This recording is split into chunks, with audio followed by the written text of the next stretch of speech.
Okay, so these are the menus for all the items in Advent of Ascension that you can view in creative mode. And for the most part, they almost all seem to be alphabetically ordered, so well, maybe almost all of these are just alphabetically ordered. And I guess this is like all falling under bone or something. This is blank slab. I'm guessing this falls under bone. And then that's the bone horn. Book of Shadows. These are all alphabetically ordered for the most part. Crystals. Cup. So this might actually help with organizing everything if it's all in alphabetical order. So I recently just looked at these menus off stream, counted the number of rows, not columns, but counted the number of rows for each of these tabs. Well, not all of them yet, but for a lot of them. So I would know how many chests exactly I would need to start storing everything in the game into my vault. So essentially what I want to do is just build a vault where I put every item I've acquired into it, but I don't yet know exactly how many chests I need. So that's why I went through that creative mode menu there. So I would know exactly what I'd need.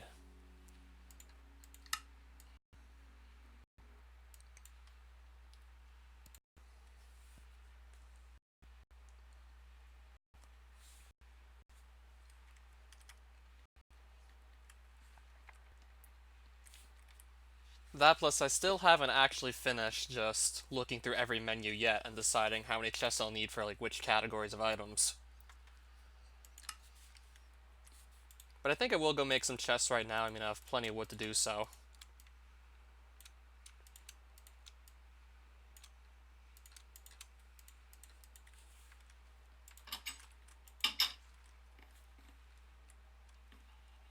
So I know a bit more about what I'm gonna need. It was about time something spawned down here. I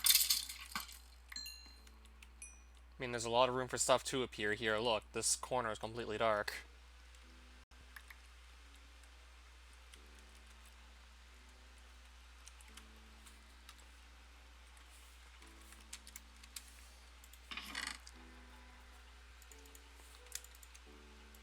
I can maybe also consider mining out some more of the vault, but I think it'd be better off to... Wait, why am I carrying that many stacks of cobblestone? Not gonna need all of those.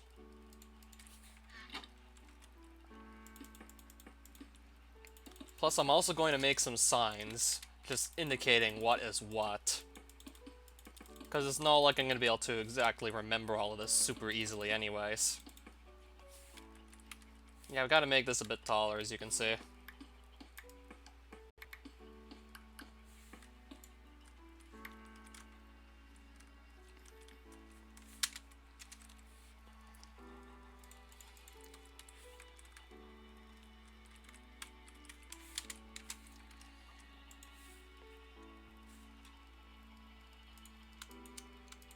So let's make a couple of signs to start.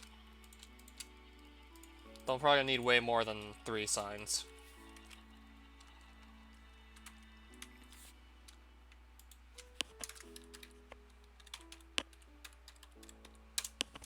This is probably going to be one of the biggest sets of chests by far, the miscellaneous items.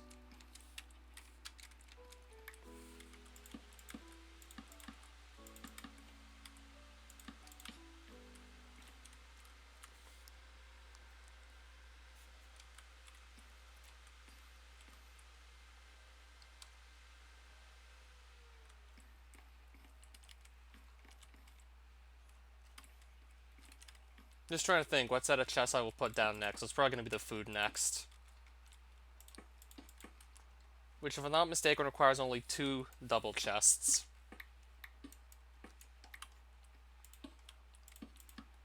Yeah, I counted roughly 7 rows. Each large chest is 6 by 9, so 2 double chests tops.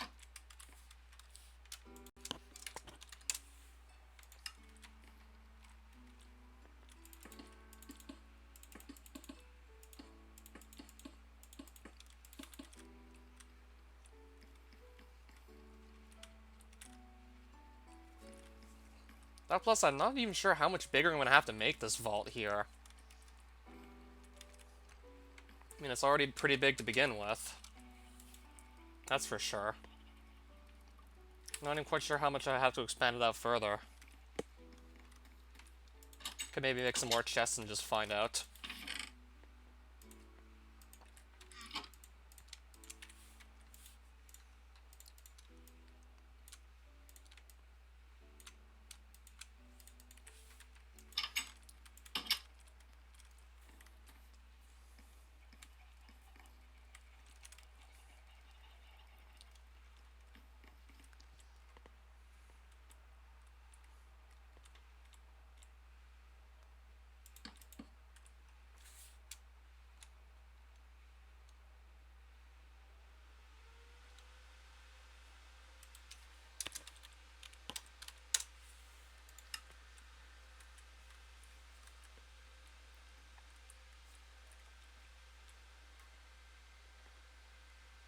Then I guess we'll put the armor chests right about here.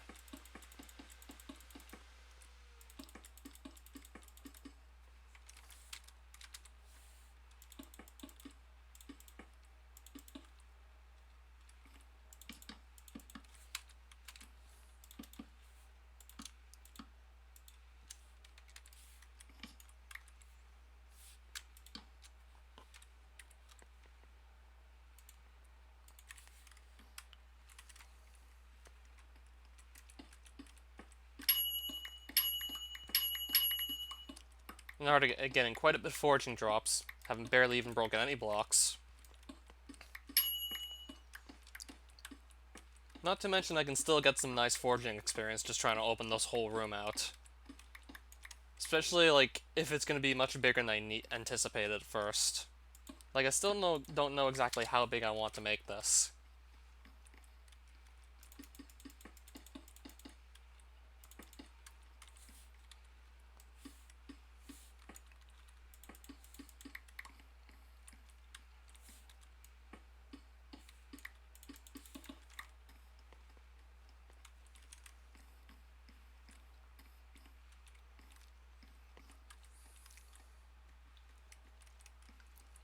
Yeah, sure, it's pretty big already, but I wonder if I have to expand it out further.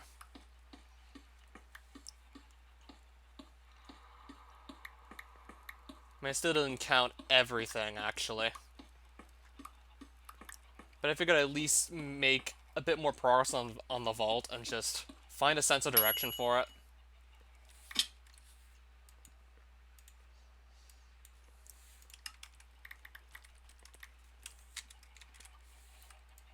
At the very least, just get a sense of direction for this, and if I break this block, I think chickens are going to start falling down into the vault.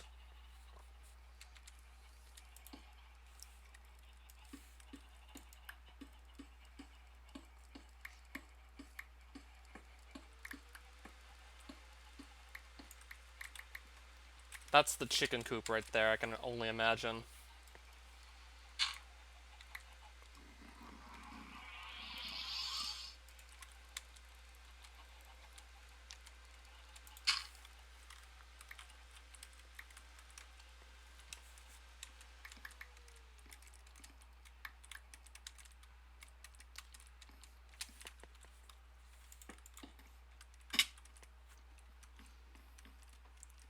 That would be armor right there, ideally.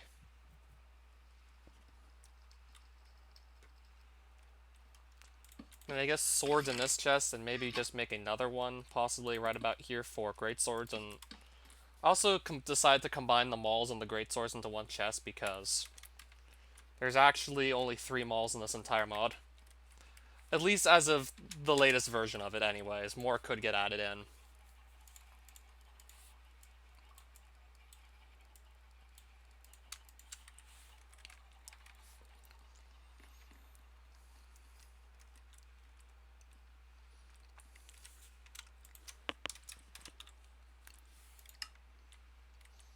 And I'm definitely going to want to light this up so the signs are actually easier to read.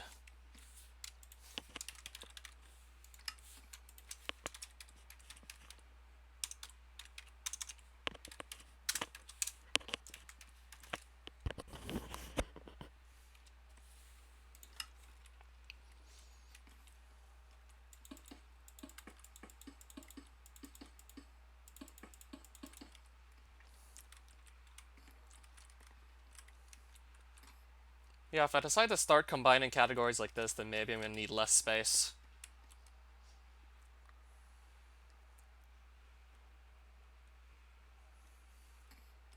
I think it's also like about 2 chests for guns, give or take. And I'm already out of chests. Yeah, eventually all of these will get filled up in some way, shape, or form.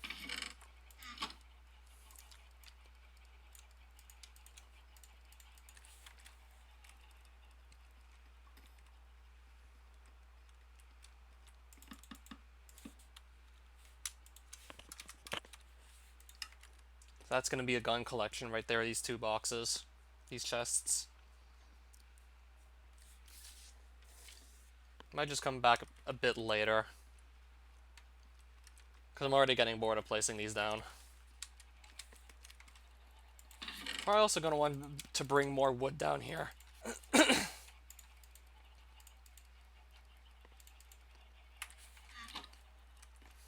Should also bring more wood down there.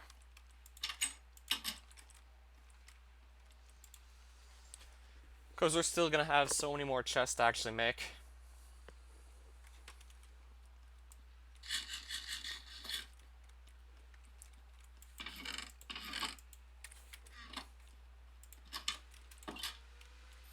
Yeah, so since I remembered I had the whole chicken farm and everything,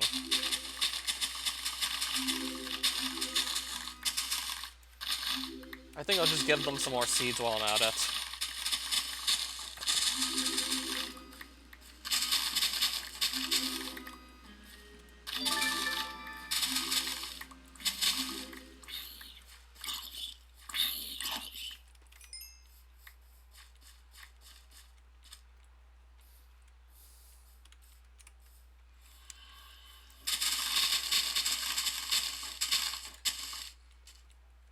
And I don't even have room to carry these sugar cans.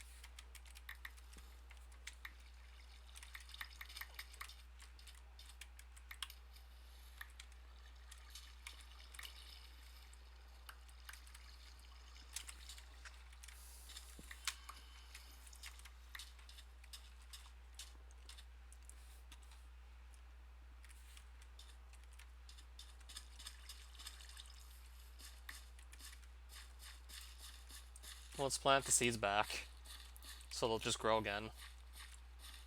And there's a host right there. I'm just gonna shoot it down with a bow. Last thing I want to have is creepers spawning on this farm here.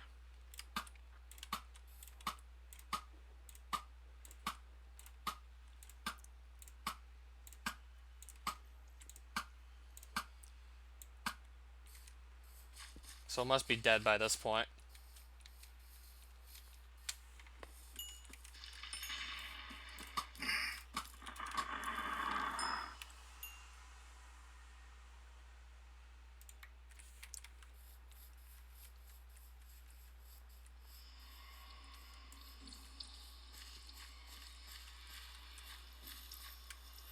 So those hosts could pretty much spawn anywhere that's considered like a valid block to spawn a hostile mob on.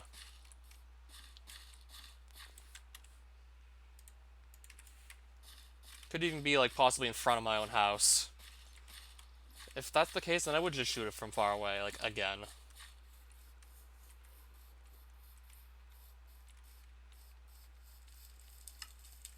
There's one sitting over there too. That's just all my netherrack getting thrown away from earlier.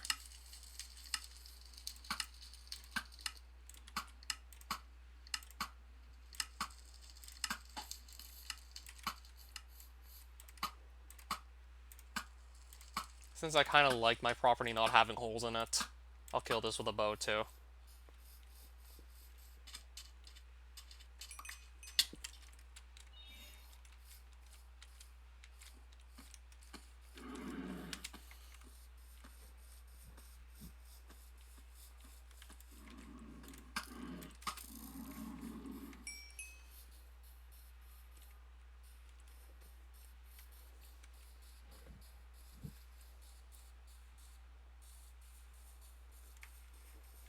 So I just want to see if there are any other hosts out here. There probably are. Or maybe not. thought for sure I'd see more of them.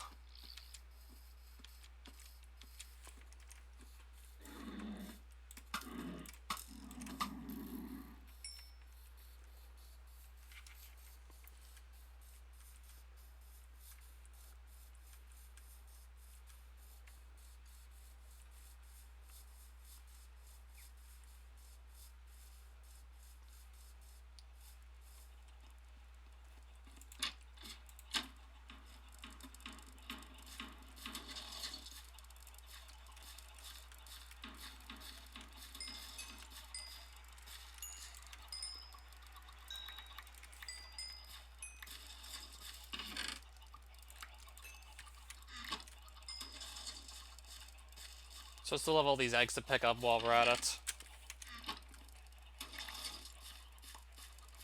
Inventory space is being an issue, though. So I have to definitely put stuff away.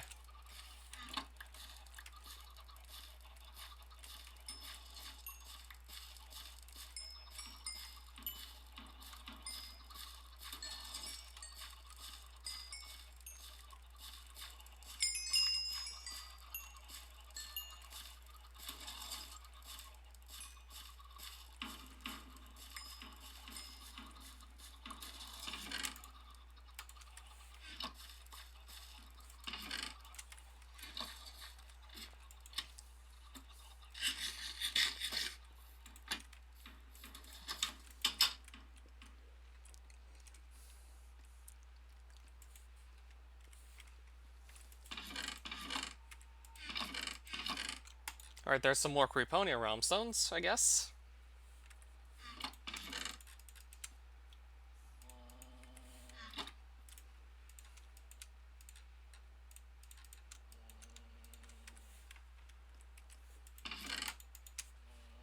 Also some more bread. It's just gonna be more food for later.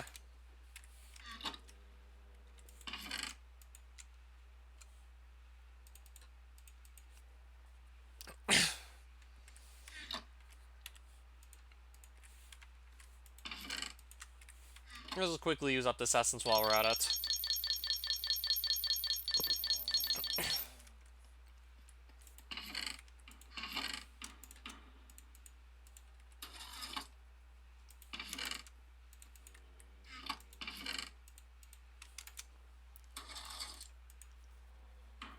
I'm seriously considering just going back to Barathos. I mean, I have quite a few silver coins on me. Then again, I think I'm actually okay for money. Let me just see how much magic repair dust is left. Oh, it's actually plenty. I think I'm still actually perfectly fine for money and magic repair dust. But I could just go back and get more Blazium ore anyways, just in case, like, the mineralization station gets nerfed.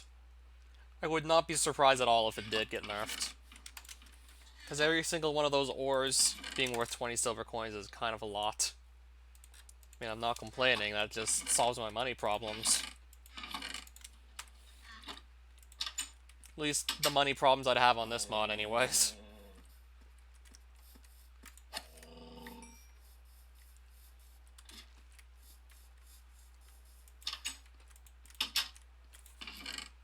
I have almost no oak leaves left. Let's just quickly fix that.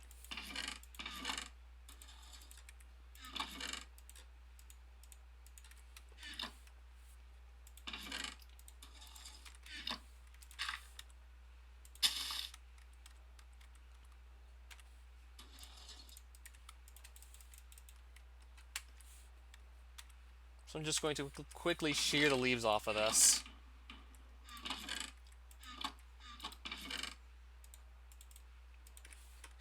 Because I do want to do some X-raying in Barathos, just to make it a bit easier, perhaps, to just find caves underground that have the ore I'm looking for in them. So I guess I can just spend less time caving, so I'll just get some more leaves.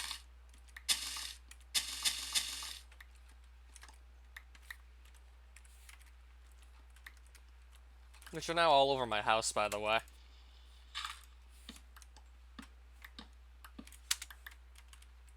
And there we go. I think I'll just carry the silk wood anyway and the coal I have, and... Actually, no, this will probably be enough. Put these away, and then we'll just go to Barathos with what we have. Should be good.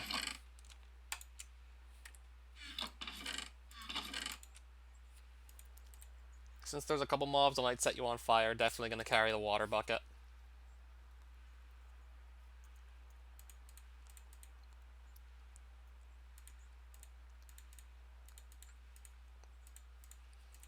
So I think my hotbar should probably look something like this.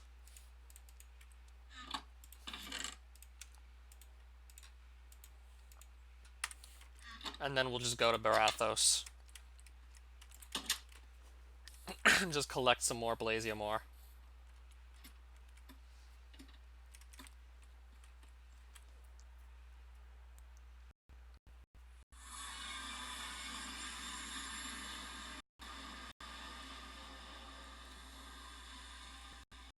Let's also continue to hunt down Arcbacks for their rare drop. Just to get that out of the way too. And see if we can maybe also spot a rare mob while we're out here, but not very likely it's happening.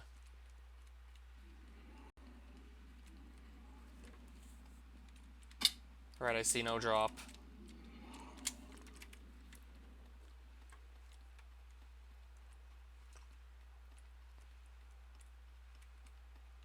Okay, I thought that was a Metalloid, but no, it's just a... Looks like a Creation Master.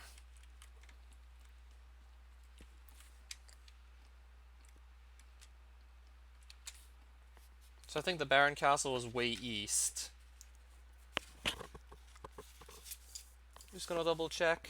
It was probably way east. Yeah, it was. I'm gonna head east. Since I might have plans to just use it anyways, especially depending on how many ores I find. I'm gonna have what I need to actually smelt them as I find them. So I guess I'll just head out east a bit and then start tunneling underground.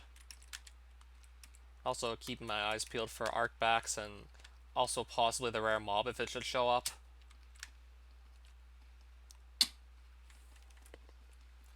Well, I already got the drop from these guys, actually.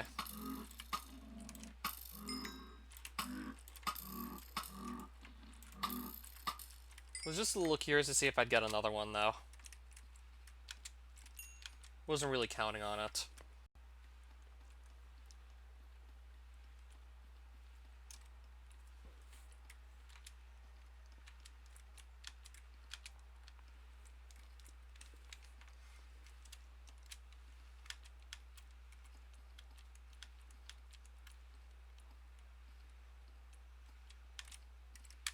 Oh, some more ore.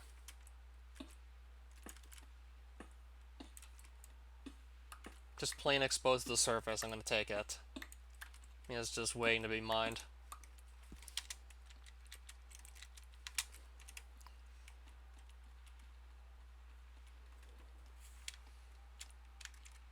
Starting to think maybe I should go under soon.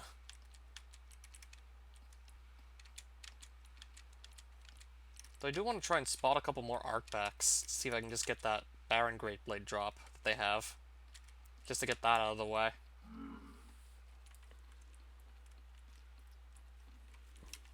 I think I've only spotted like 2 or 3, and that's probably, that might be like the third one I've seen, or second, possibly. Okay, there's actually 2 of them up there, but there's also like a giant banana, so that's gonna be kind of a problem, that being there. He's gonna be kind of a problem, let's just say.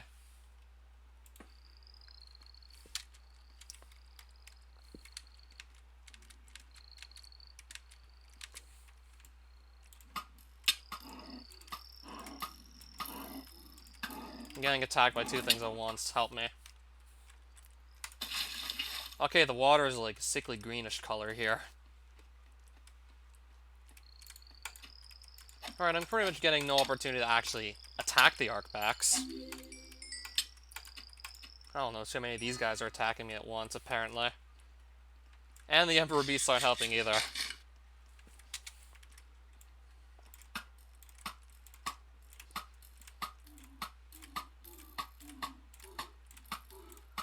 Yeah, because of their area of effect attack, I need to just kill them with a ranged attack. And yes, it has knockback, so it makes melee close to impossible on those guys. Almost impossible and just not recommended at all. You're better off just ranging arcbacks.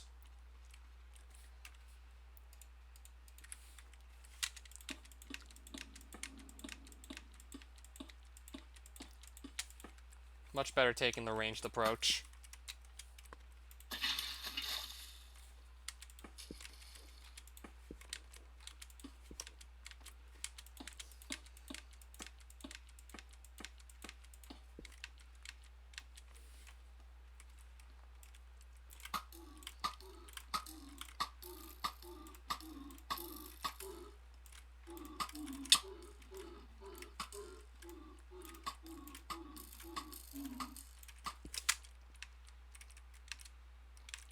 So I haven't seen the Great Blade drop yet.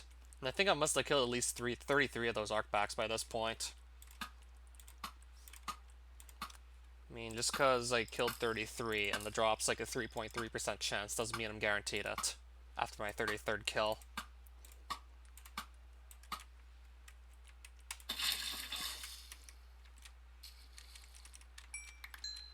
Well, at least I'm still getting a bit of tokens on the side. And I will eventually like to just have a lot of Baron tokens. That way I can just play the lottery and potentially get the Barathos Lotto Man items.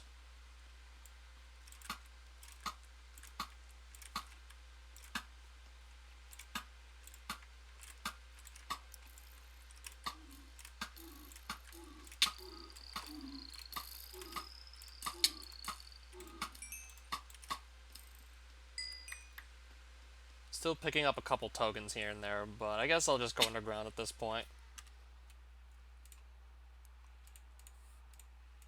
And I'll make some more torches before heading back down.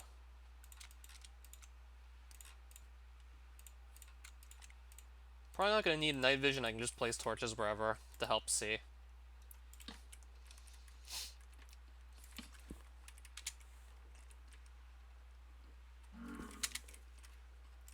And I'll see what other ores I can stumble into while I'm just down here.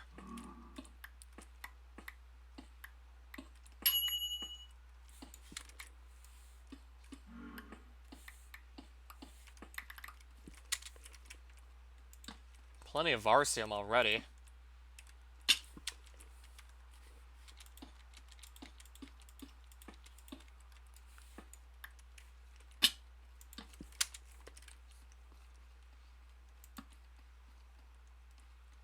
Let's just go looking for ores, I guess. Just curious to see what I might be able to find. Plus underground mobs, because eventually I will need to find a bunch of parasects to get all their hive chunks to make a set of armor that requires hive chunks. And to start farming the Barathos boss as well.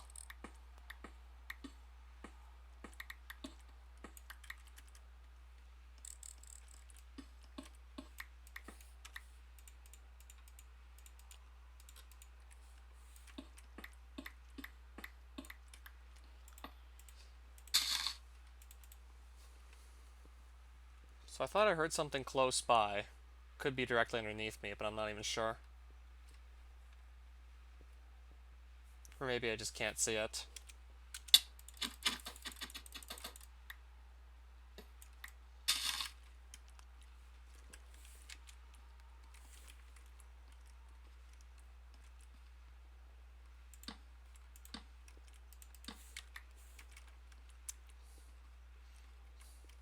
There's something to kill.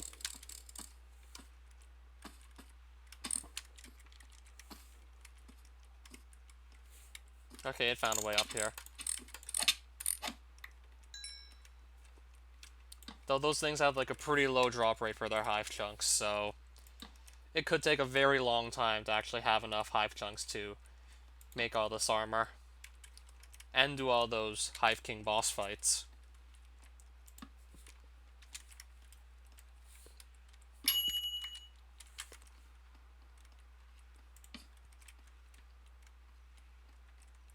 Oh, there's something.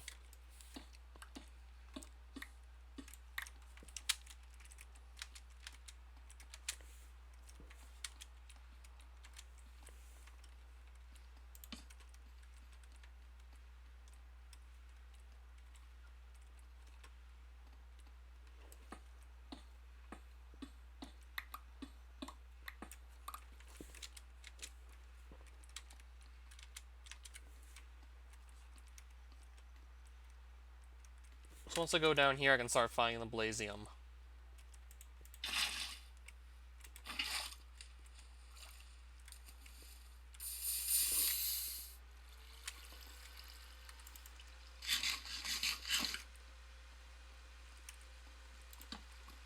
Which I know is like 20 silver coins per piece if you want to turn it into that. And it's not even all that rare either. And I already spot some. And it's not even rare either.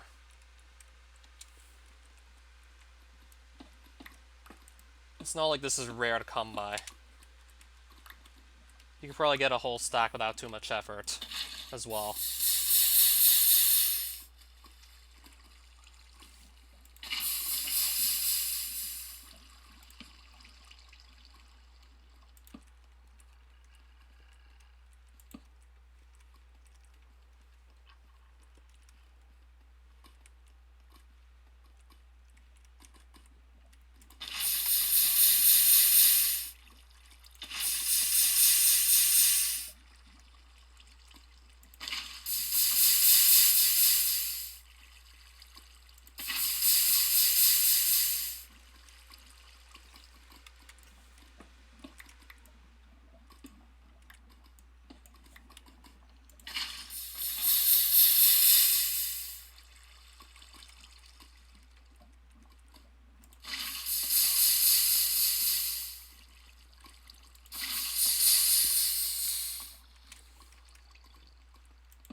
Alright, something just died in the lava there. Not even sure what it was.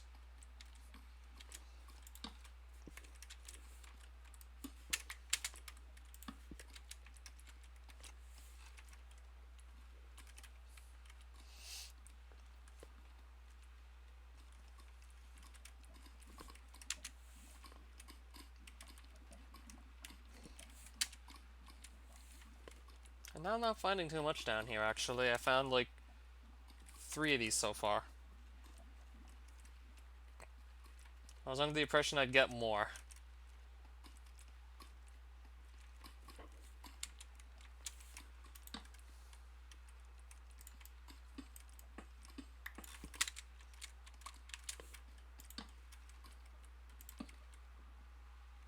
I see some Varsium up there. Oh, there's some more ore.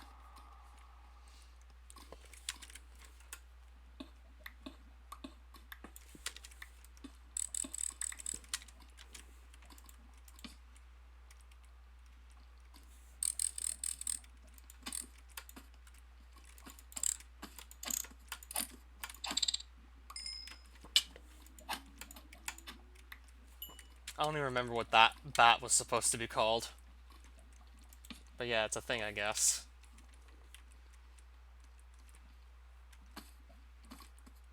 This guy just sets the ground on fire wherever he walks.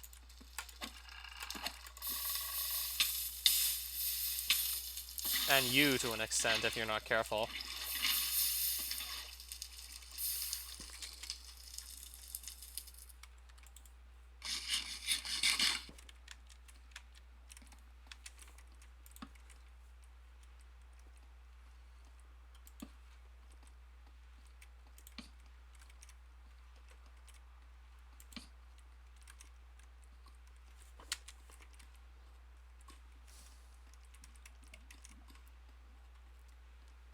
Maybe I could just simply mine for the ore and just probably find some.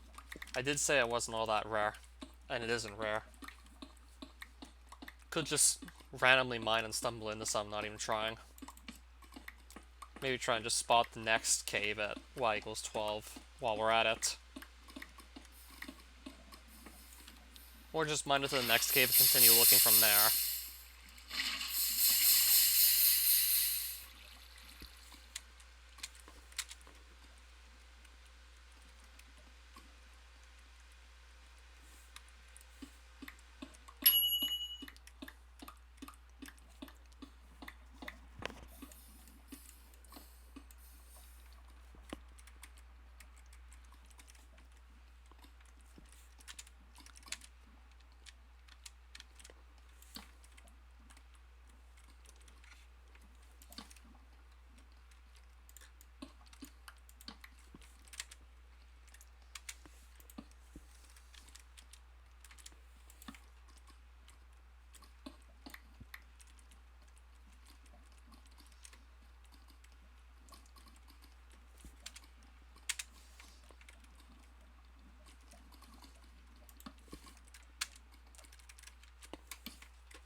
Oh, there's some more ore. Nice chunk of Blazium, too, while we're at it.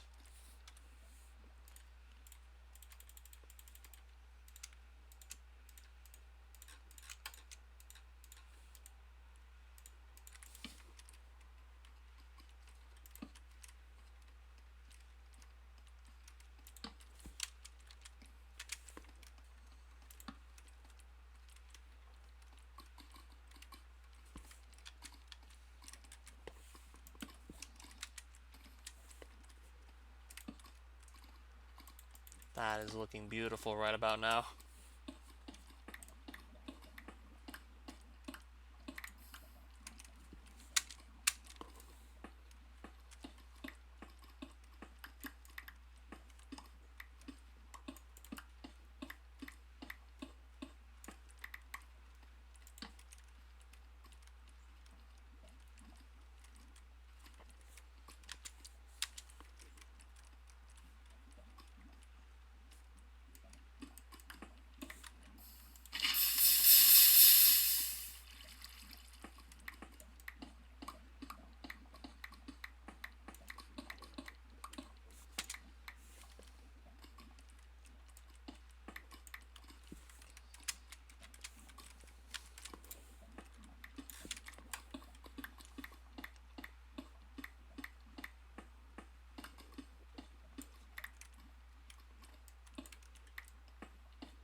Now I got like 24 pieces of it. That's pretty good.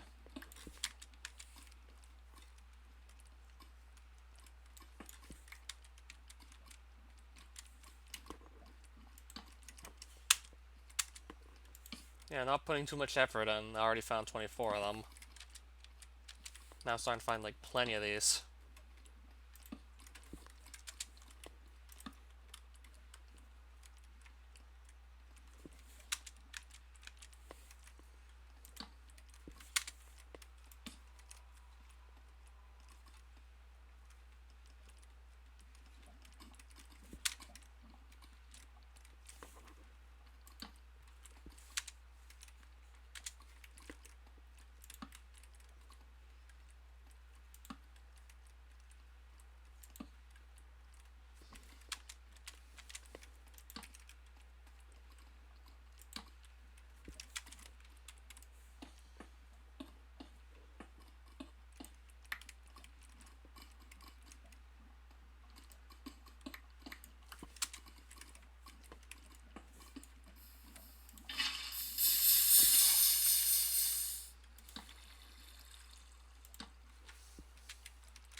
I don't remember what mod made that sound exactly.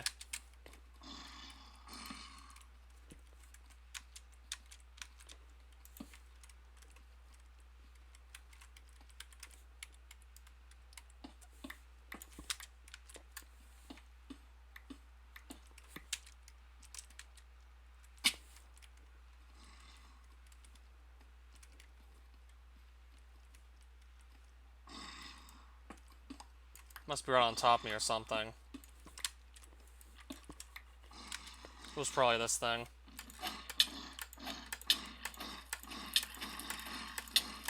Okay, that's a lot of enemies. That's a lot of damage.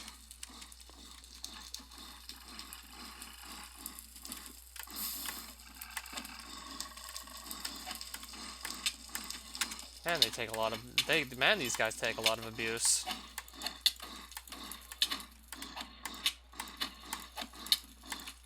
And he's still... Now he's dead. Man, he takes a lot of damage.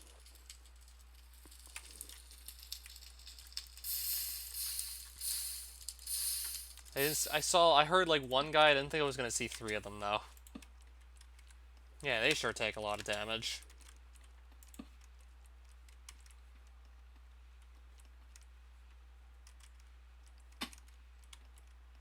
That's just Creation Master. Yeah, they even seem to spawn on the ground apparently.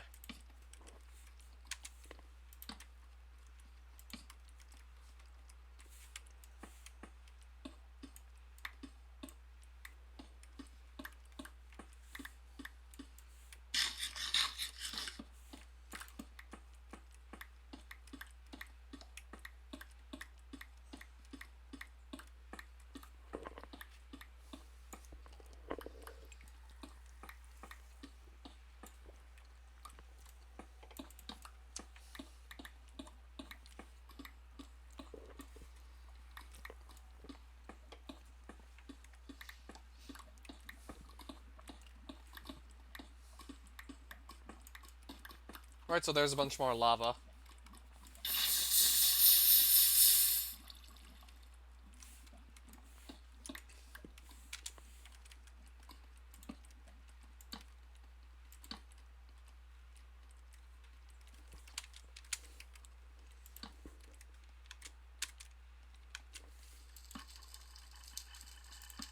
Oh, there's more plasium.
So I'm trying to track that sound down, but I can't seem to do it.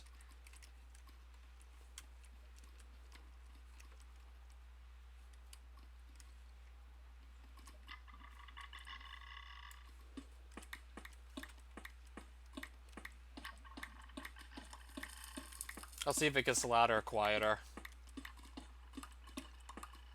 It's getting quieter. I'm gonna just go some other way.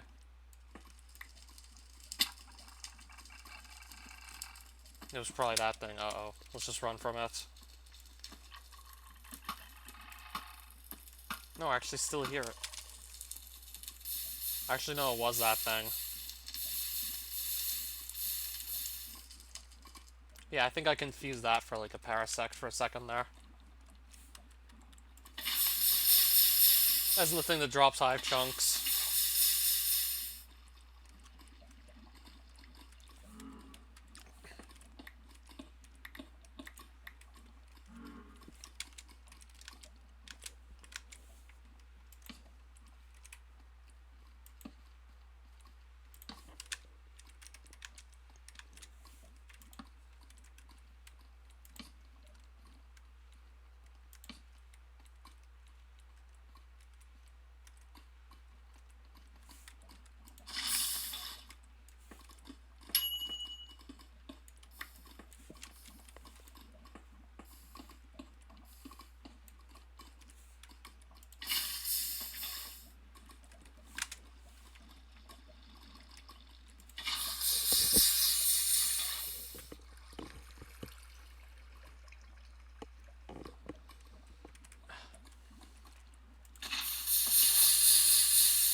Now I'm trying to remember if the mob I just killed, is that the one that actually drops the Baron bow that I just have as my main bow right now? I wonder if that's the one that drops like my current main ranged weapon. Like the one I've been using for God knows how long.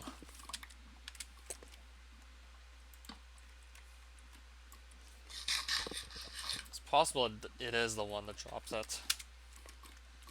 I mean, I remembered it was a mob that was exclusively underground that drops the bow.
Not even sure what just hit me there. Still don't know what it is.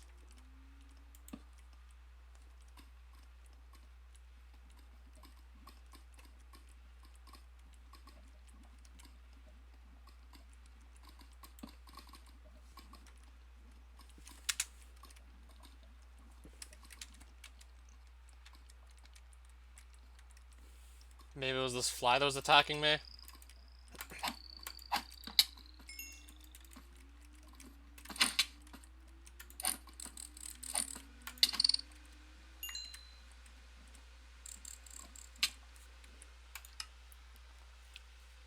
Just in case it somehow became invisible by accident.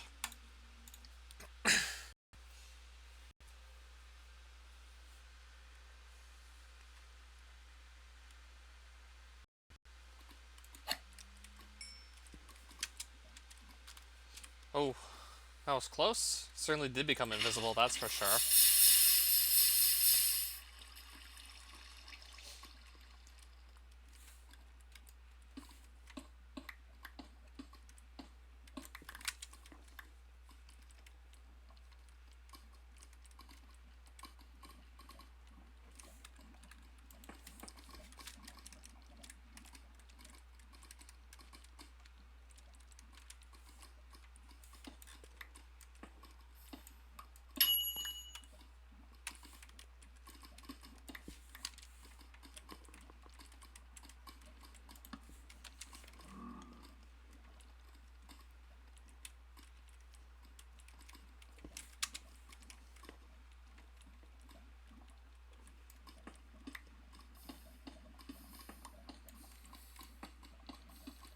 That's probably like, that's another creation master right there. I can only see his feet, but I can kind of just tell who that is already.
Alright, so I have 54 Blazium ore, and it's been a little under an hour.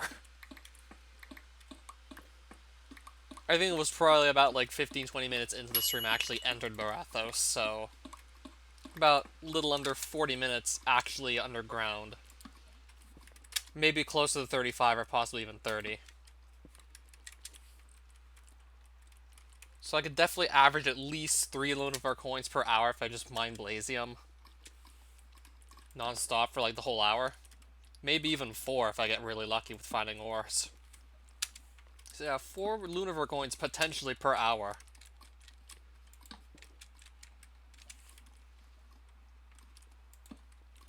Because every single Blazium is 20 silver coins, which is 1 gold coin. And 20 of these equals 1 Lunavar coin, because essentially you can convert easily 1 Blazium to 20 silver coins and then to 1 gold coin.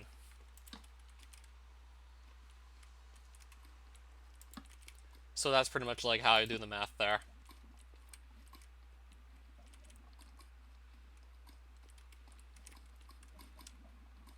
Not to mention I still have all those silver coins that came from the copper coins I got from the amphibiite grinding. Yes, I did get a lot of copper coins, like enough to actually overflow my double chest again. I think this was after like 4 or like maybe the 5th coreless kill. I still actually want to finish that grind off and see what my hunter level becomes by the time it's actually done. Because at this point, my next major milestone for hunter is actually 52, and I'm still at 37. Not even that far off of 38 either. That's because at the next major milestone, I can unlock Iosaurs. And then, once I find an Iosar den and find out actually how to kill them, I could possibly get a rejuvenation staff off of them.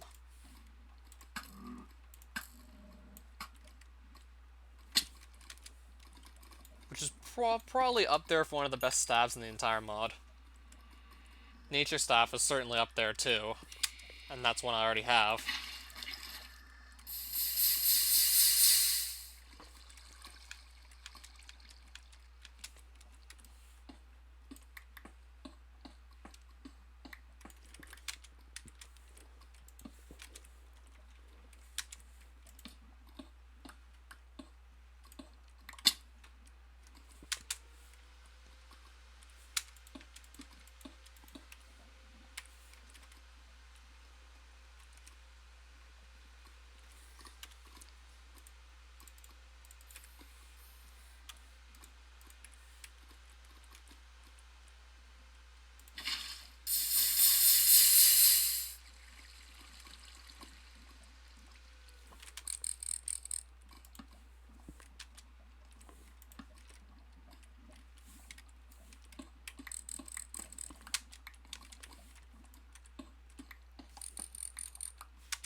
Oh, there it is.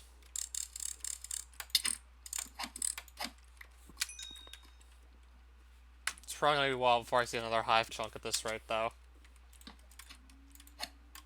Okay, those are just some bats.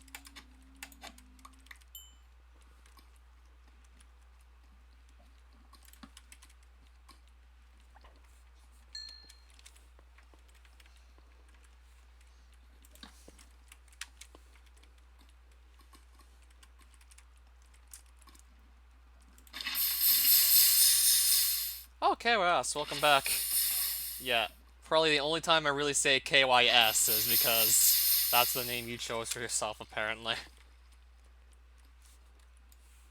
Just because I wouldn't know what else to say. Maybe just KY.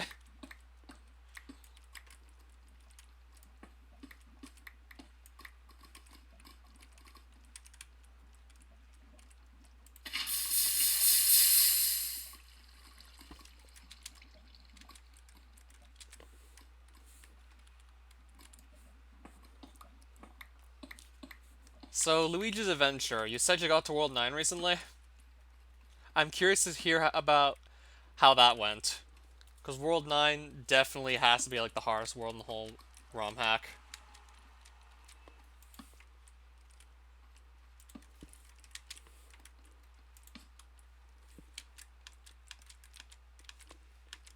Yeah, it just has so many hard levels, how could it not be? Thwomp Boss.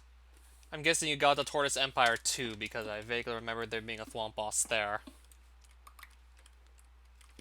Or was it a Mouser boss up there? And maybe the Thwomp Boss is in Tortoise Empire 1, I don't remember.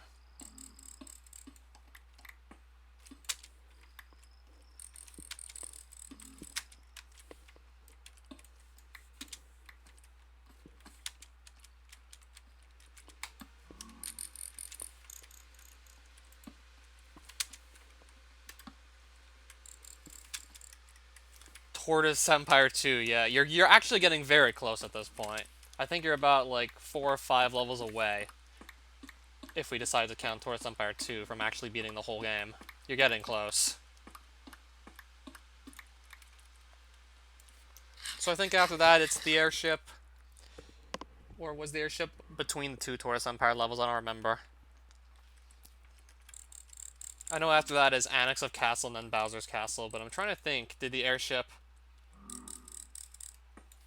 I'm trying to think, did the airship actually come before or after Tortoise Empire 2?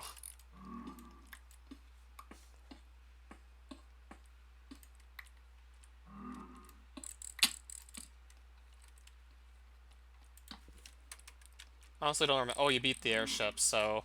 Okay, it must be between the two Tortoise Empires or something. I can sort of picture it now. Okay, so the airship's out of the way, so... I think you're looking at, after Tortoise Empire, like... maybe even just 2 more levels. Of course, the last one is Bowser's Castle, and it's up there for one of the hardest.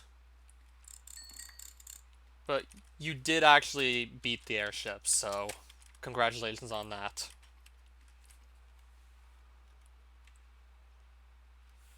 So after that, 2 more levels left. Just the Annex of Castle and Bowser's Castle itself.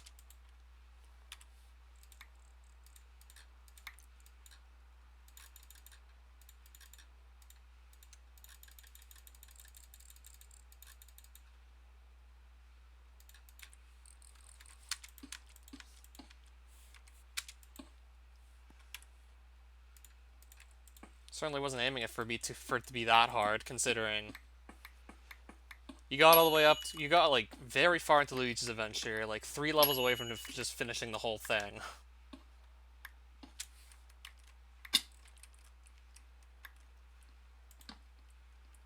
How much time did it take for you to make it? A couple of years for sure.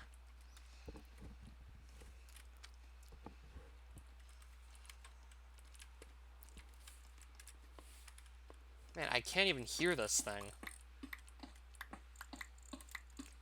I'm trying to track down this enemy here. I'm getting closer.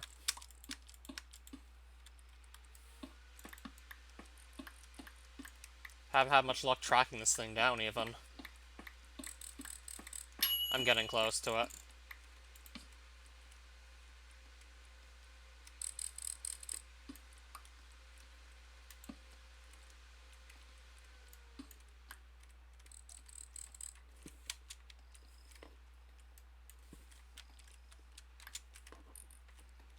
No, I'm just back here now.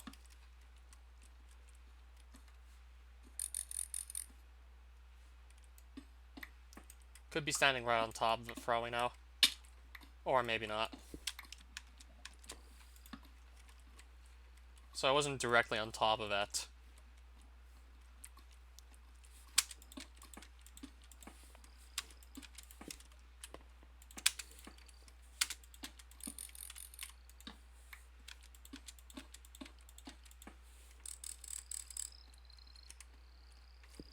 And literally can't even see through here very well.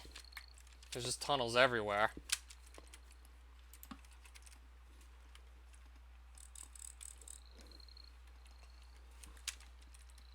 It's not that hard below World 8. For the most part, yeah. Especially once you get to World 9 to see what that is like. Then you can probably say it's, like, not that hard compared to World 9.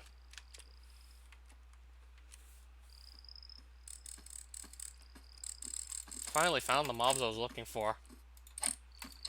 Still didn't drop a hive chunk.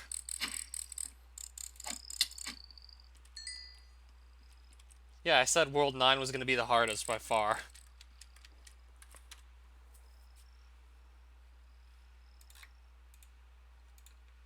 I'm doing really good with Blasiomores right now. So I could just start heading out at this point and working my way up to the surface.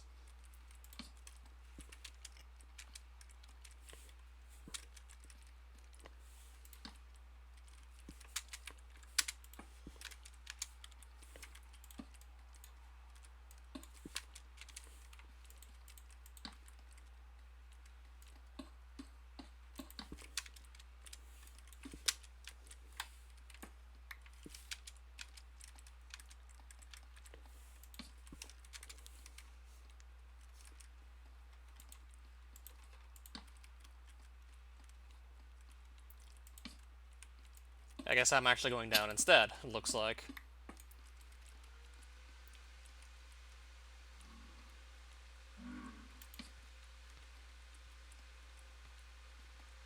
Never mind, I'll just go back down. I don't even remember exactly what that was. I think it might have been the homing thwomp. Though I don't remember if Tortoise Empire 1 had a boss or not. That I honestly can't remember.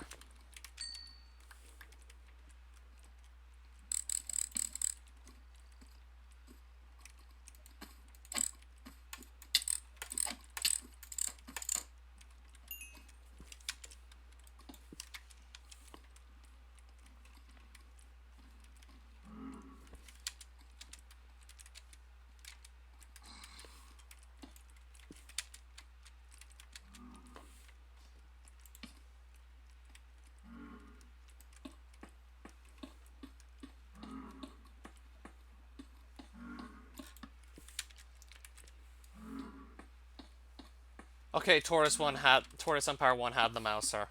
I vaguely remember there being a Mouser fight somewhere in there as well. So it was Tortoise Empire 1 that had it.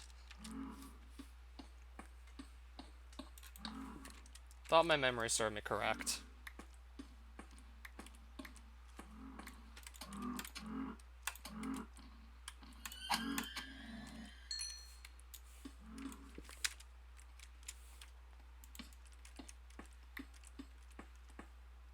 I mean, it still has been a while since I last played that.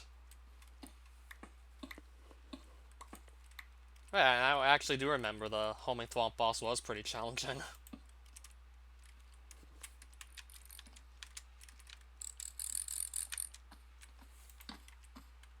Oh, like 3 power stacks right here.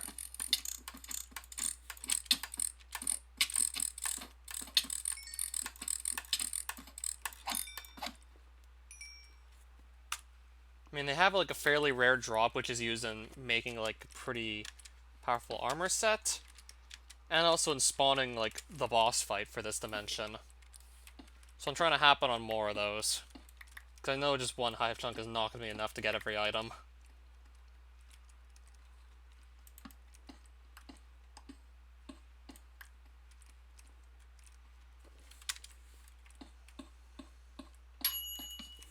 Okay, a skill crystal.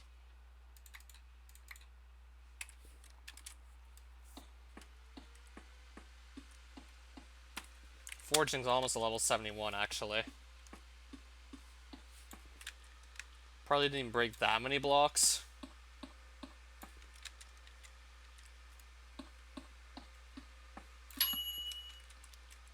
Bottom enchanting.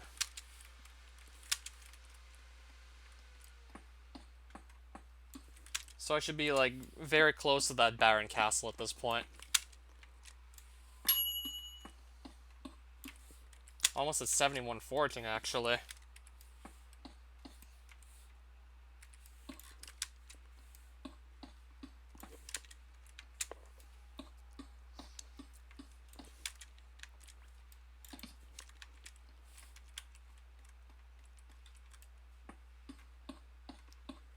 We should be really close to the surface at this point.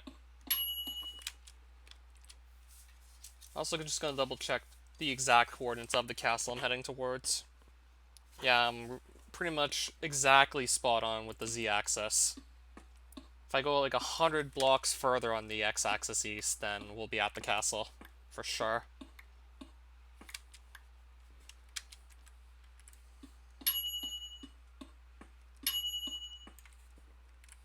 Almost a 71 foraging, we're really close at this point. Now just walk a bit further east and we'll see a castle.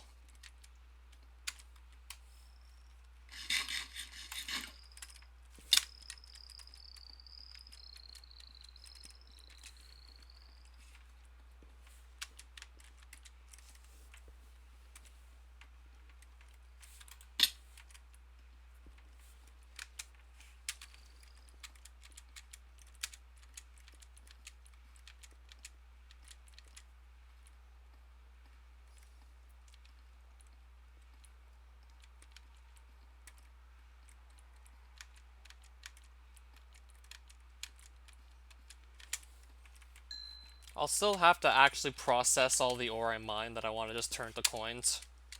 I think I'll probably do it with just the Blasium, most likely. I'll keep the rest of the ores because once you have like 20 silver coins from like 68 ores, you're not really gonna need that much more on top of it. So let's make a crafting table up here. And then some furnaces to just process all the ores.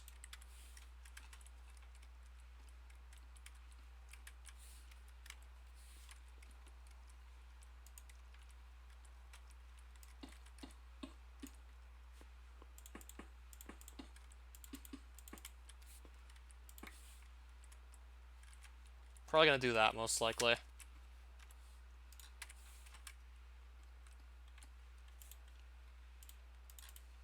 Just to speed up the process. Oh, wait, I don't have that much fuel even. I used up like all my coal. I don't know where else I can possibly get fuel.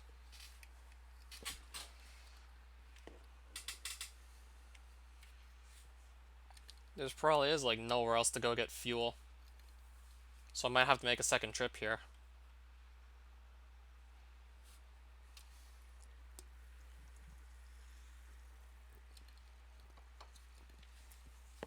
No, I just went back to this castle. So actually nothing really.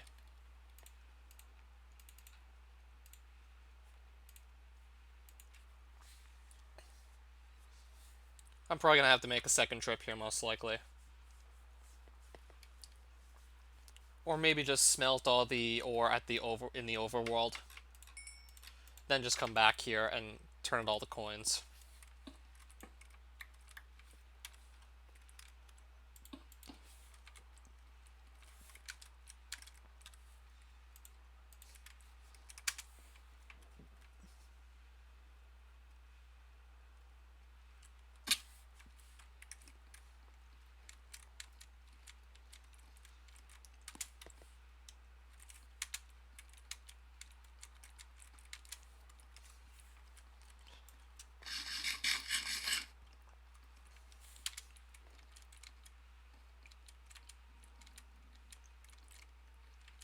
Probably also going to see if I can unlock Dystopia. But I actually did run out of ancient rocks recently, so if I want to build a new portal, not have to just, like, redirect an old one, I'll have to find, like, that ruined teleport I found near the beginning of the series. I think I've taken a screenshot of me actually standing at the teleporter. So I think it's just a matter of going back there on the overworld, which should not take too long. I really don't think it was that far away from where I spawn in.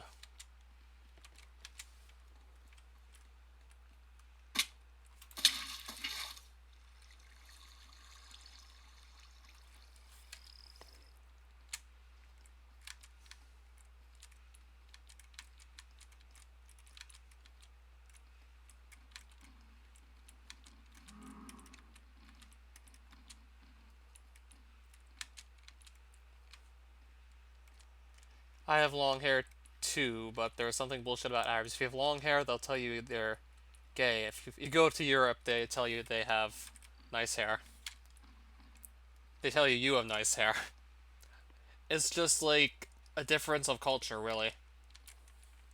I mean, some people find one thing attractive, like in another culture, they might find it ugly, or just feminine, or homosexual, or gay, or something like that.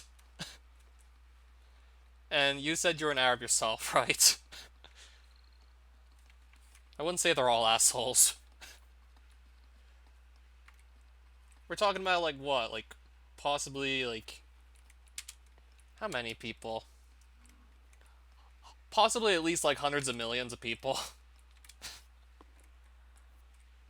Definitely some assholes among that group of hundreds of millions of people, but still.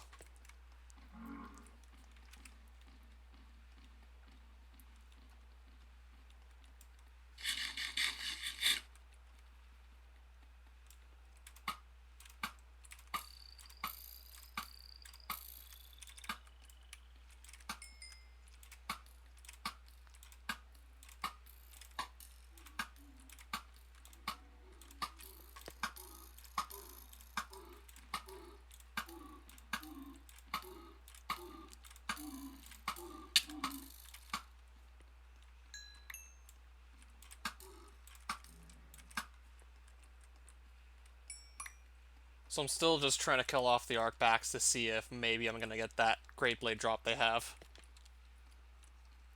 Just trying to get another item off of my to-do list. Even then, I'm still actually accumulating Baron tokens, so it's not all bad if I don't just get it right away. I've yet to buy any Lotto totems from this dimension, so... These flies are just so annoying. They tend to swarm in groups, and they never drop anything useful. They have, like, no drops. Except for experience, but other than that, they're just wasting your time.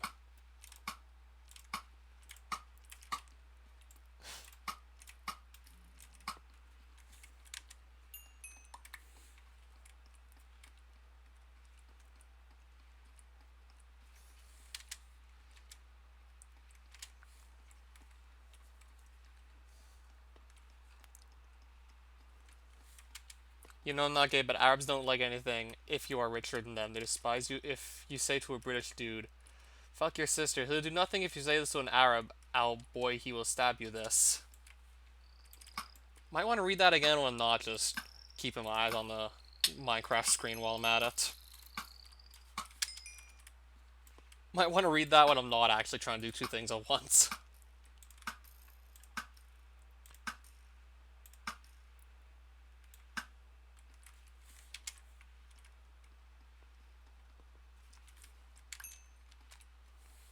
I mean, I know they're a lot more strict about their tradition than, like, most other people.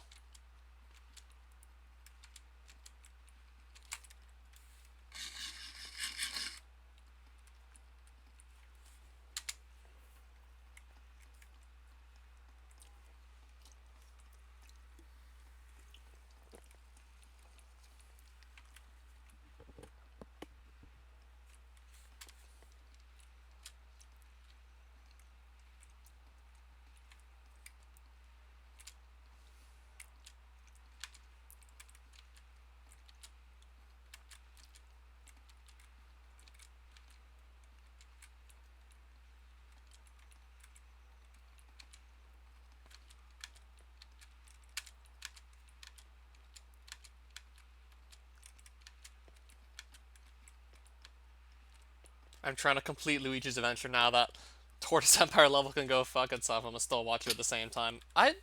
Maybe you should just focus on the Tortoise Empire level, cause... Well, unless you're having a really easy time with everything up to the boss, then maybe just pause me when you're trying to do the boss fight. Because you're trying to do two things at once, that's probably not helping. Like, if the boss fight is really yeah, I remember it was really challenging. Because there's just bombs everywhere, and any of them could explode if you just let them.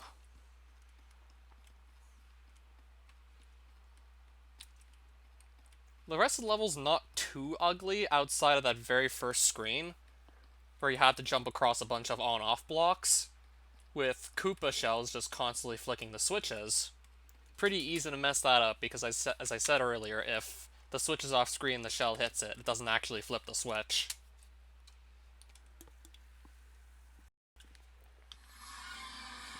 Pretty easy to screw that up. Especially if you don't know that technicality exactly.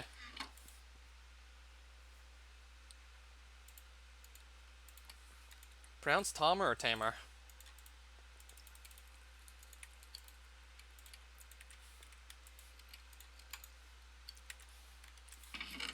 I think I'll process some of this Varsium while I'm at it. Or Tamer, possibly.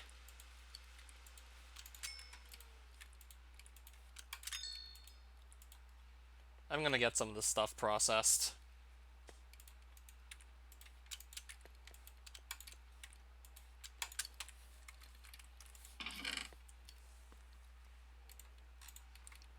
Then I'll have, like, plenty of Blazium to just bring back to that castle, and then just convert it to, like, silver coins.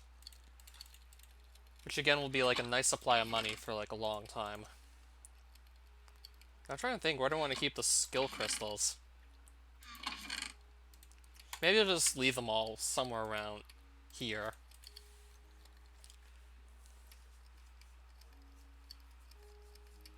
With Ascent, so Tamer. Essentially, right? Probably going to just maybe stash these up. And never even got around to training this skill. I was just too bit lazy to make a blood accumulator. To actually collect whatever blood drops from mobs I fight. And this is probably like the slowest skill. By far. You literally have to mine a block of obsidian every time you want to attempt to actually gain extraction experience. Thankfully, your chances of actually extracting something out of lava successfully increase as the skill level goes up, but still.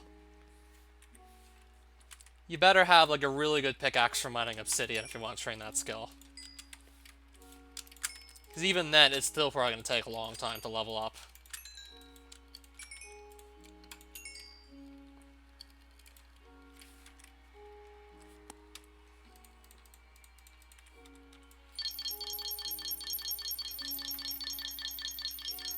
"40 live streams in and I never even showed you what the skill looks like."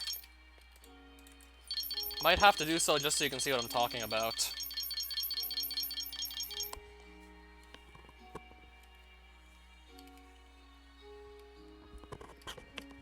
Yeah, first things first, I'd have to make the extraction device itself.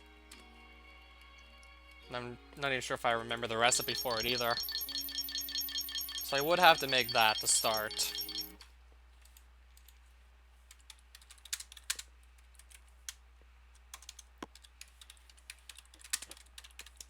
And yes, you also ideally want to do this near a lava source, because you need a bucket of lava every time you want to actually attempt to train extraction and gain experience in it.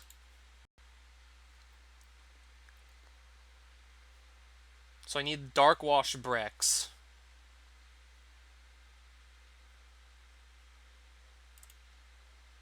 And I need whitewashing solution and whitewash bricks.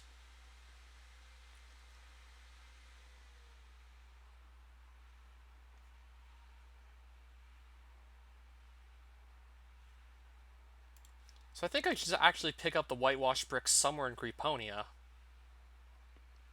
Because every structure has white bricks. I can just grab those.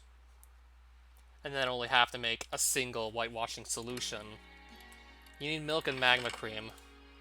I just have to find a cow somewhere to get the milk. There's probably just one in the savannah biome. I can just quickly go over there for milk. And then I'll have the whitewashing solution. Or maybe I could just quickly take a visit to Creeponia right now, just to grab the bricks that I need. I'll just probably quickly take, like, a couple bricks.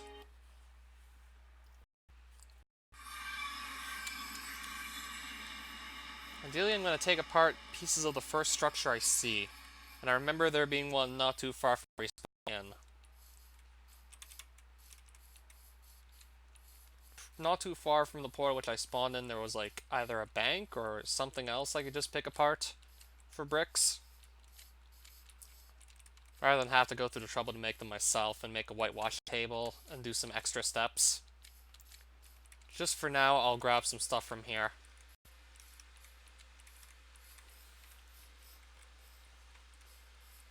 Probably not going to stray too far. I mean, I'm literally here just for a couple of bricks.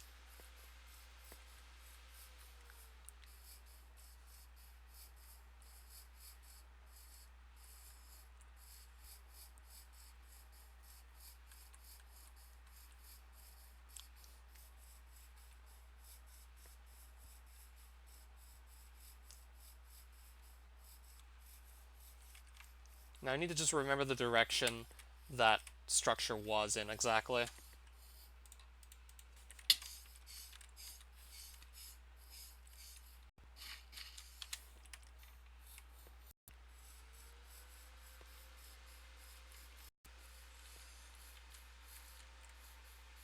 I really hope I just see it soon.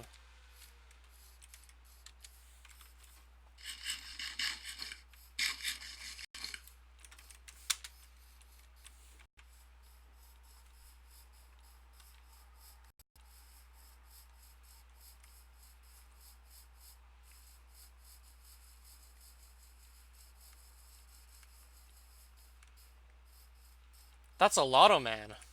I haven't seen one of those yet in here, so let's take note of this too, I guess. There's a Lotto Man in Creeponia. Not too far east.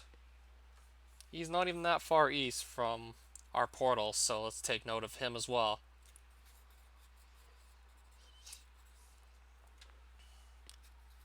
I didn't recognize that structure. I see like a guy with a top hat on top of it, so it's gotta be the Lotto Man's.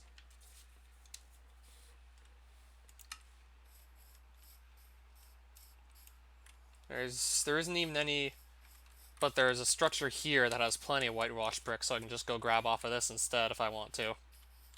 Which I will do. I'll just grab off this.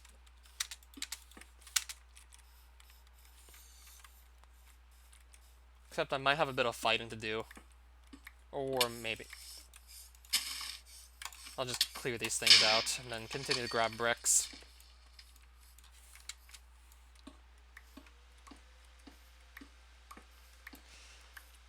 Yeah, having a power-up would certainly help, let's just say.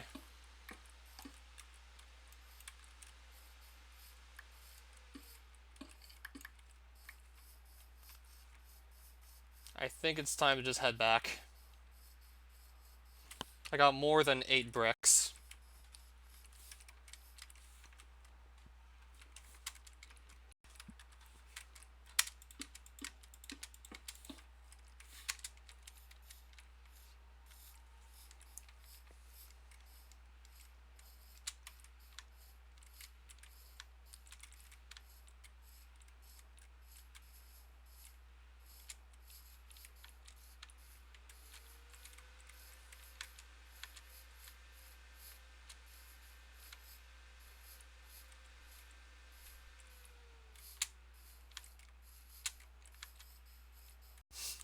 For fuck's sake, I lost.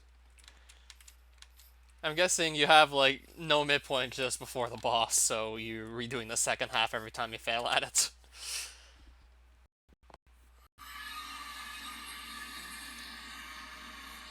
Yeah, Anikiri wasn't known to be, like, nice with the checkpoints. At least there is a checkpoint.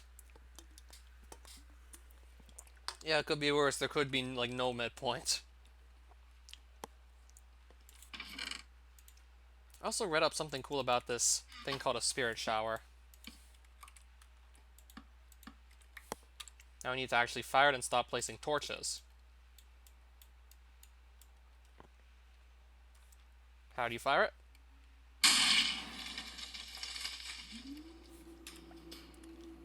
I heard this could actually be used to propel yourself upwards, but it doesn't seem to be doing that.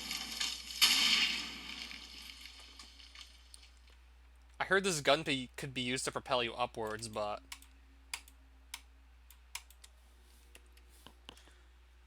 I'm out of energy, so I can't even try.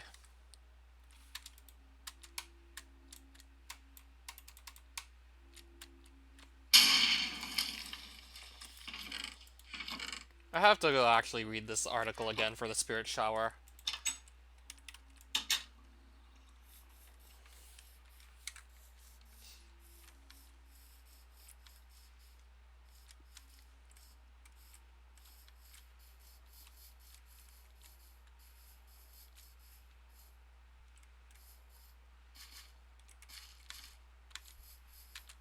Then I'll have to find a place where there's plenty of lava. I could try the Nether, but the Nether's dangerous. And what if a gas spawns or I'm trying to actually train extraction, then I had to just bolt.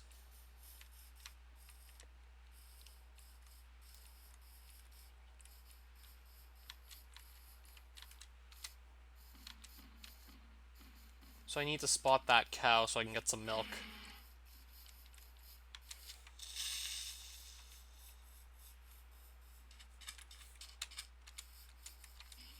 There's probably one up here somewhere, if I'm not mistaken. I hope the cows are still up here. I really hope they're still here.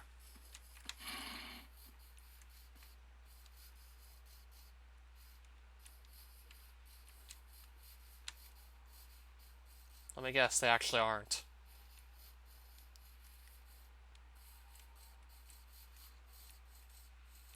Oh, okay, there they are.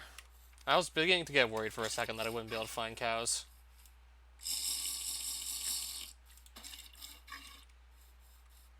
So that's to clear all, like, your negative status effects, but takes, like, about a second and a half to drink the milk. And there's a staff that can actually do that instantly, as in clear all your negative status effects.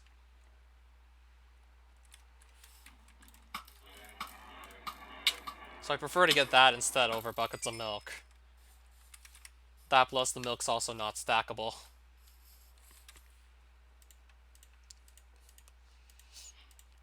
So let's make whitewashing solution.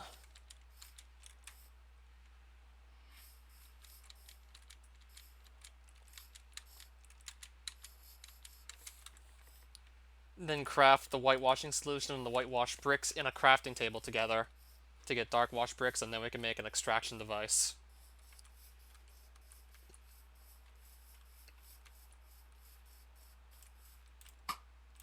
Oh, there's two of these. There's three of these things, aren't they? Aren't there like three of these things here? Yeah, there's three of these.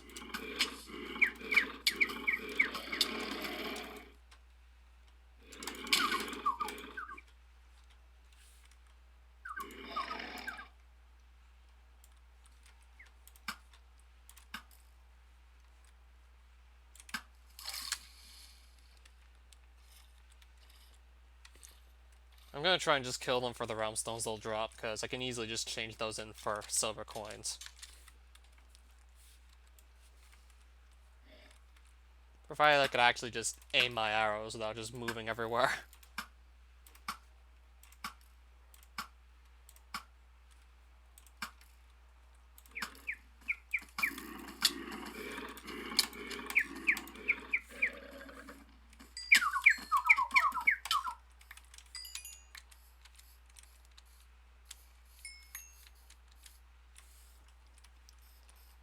Oh, 3 extra realm stones, nice.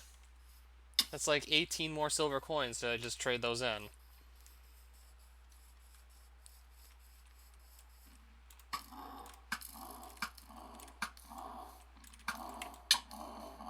Yeah, this guy still hits pretty hard, even through my ghastly armor.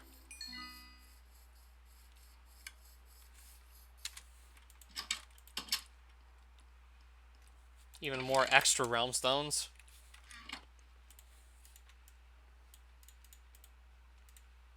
And then I need a piece of glass to go along with that. And then I have an extraction device. And then I can attempt to start training the skill.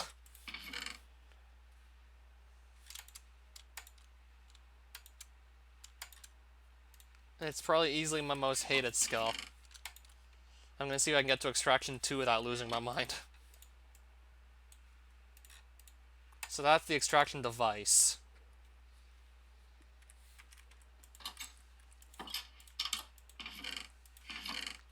You think you're gonna be able to get him or no?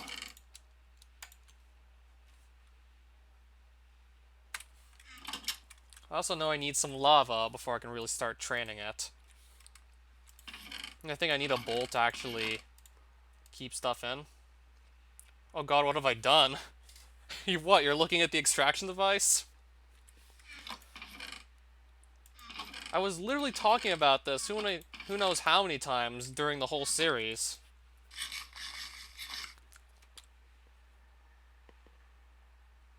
I think I'm just gonna bring everything to the Nether and see if I can train it there.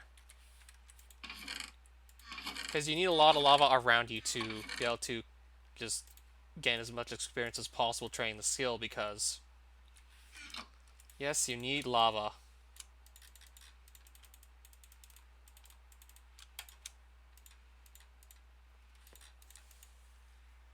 I just came back from a coffee and saw you make it. What, should I have not done that?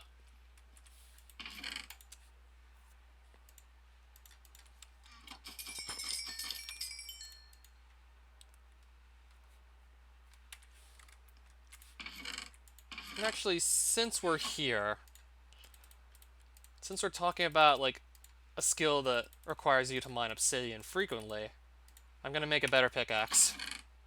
Just for the sake of doing that. Because I can get a level 3 enchantment right now with my experience.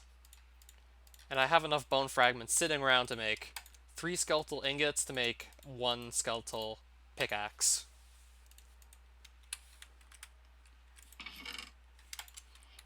So let's see what enchantment I can get on it straight away. Efficiency 4 is pretty good.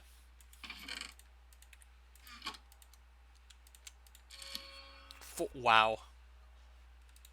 And I got Fortune 3 as a nice bonus. If I can get mending on this skeletal pickaxe, then I have my new best pickaxe. Then I can actually retire the diamond one if I can just get mending on this one.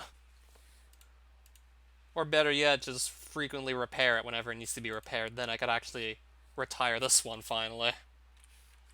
And who knows how long I was using the standard diamond one. Well, at the very least, we'll have a nice backup pickaxe in case something really bad happens to this.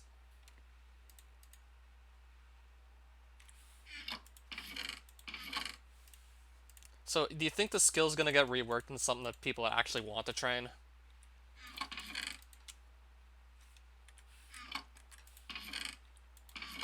I mean, I just want to be able to actually show people what the skill looks like, at the very least.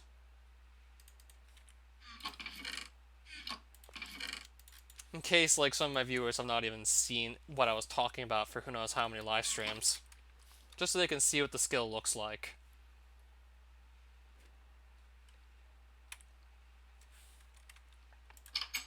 So I'm going to the Nether to try and train it, because I'll be surrounded by lava should I go out there.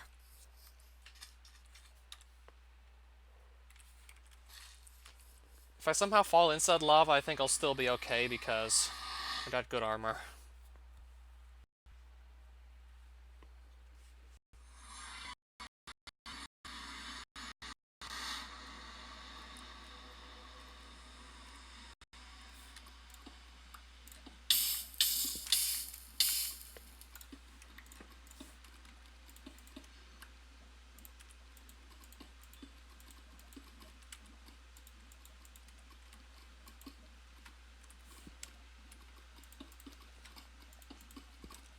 So I'll make myself a sort of platform to stand on. Yeah, I'm definitely going to train the skill in the Nether because lava's really easy to access out here. That's because it's pretty much everywhere.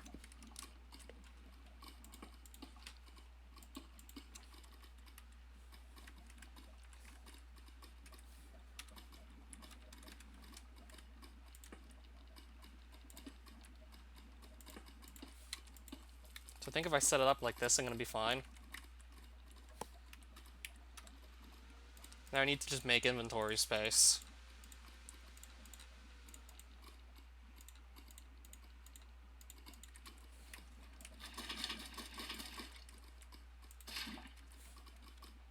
Oh, I just collected in the bowl. So essentially, there's a chance you could actually get nothing out of your attempt to extract something from lava, yet still have to break this block of obsidian to be able to even try again.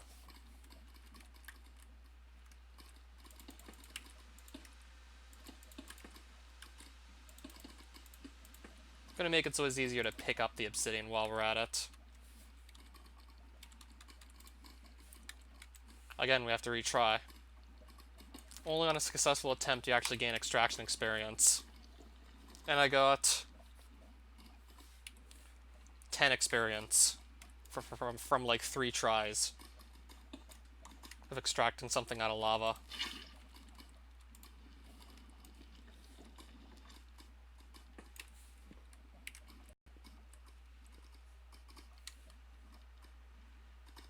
The chance of failing varies heavily between level thresholds. So when you say varies heavily, what do you mean?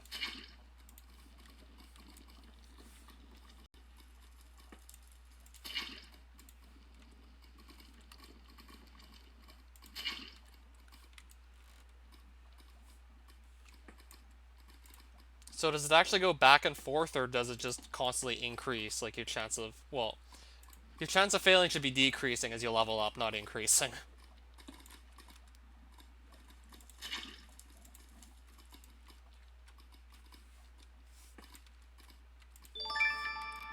Level 2 extraction.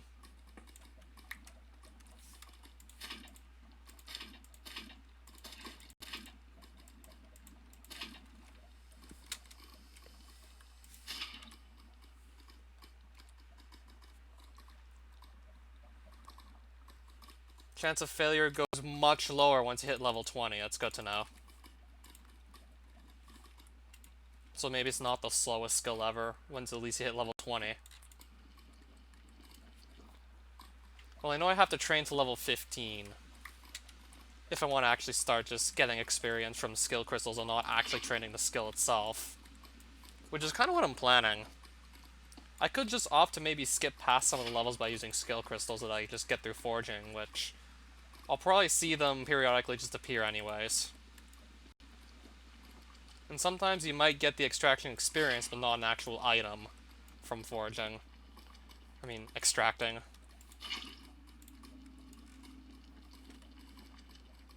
This is probably like one of the better setups I could have come up with. Because I knew from what I saw the skill was going to be a long grind, so I wanted to find like the best setup possible for training said skill. Because it's probably going to be a long grind no matter what.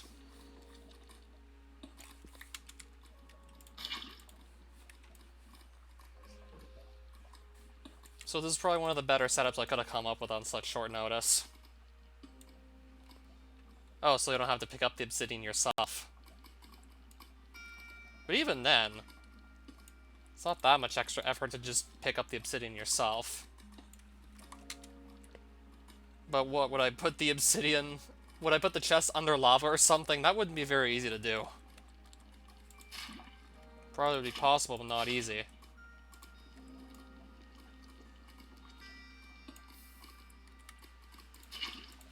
I need to keep putting the lava, like, up there, not in the wrong place.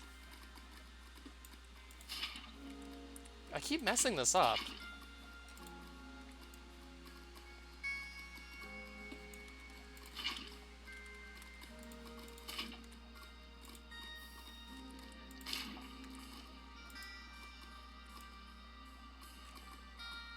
Now I'm actually screwing up here. Screwing up my training.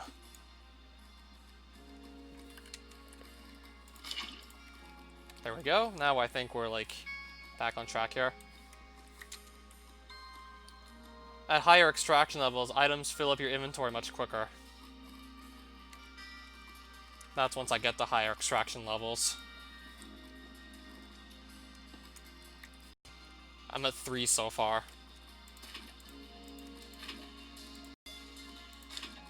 Just how much faster creation leveled up is just ridiculous compared to this skill.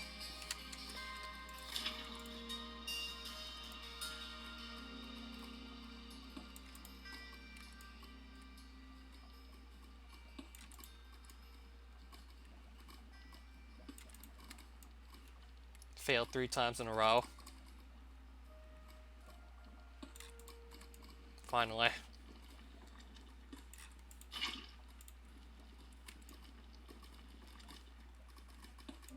See, I said this might actually get somewhat faster once I hit 20. I know for a fact if I actually want to use skill crystals, I have to actually just level the skill up to 15 as intended.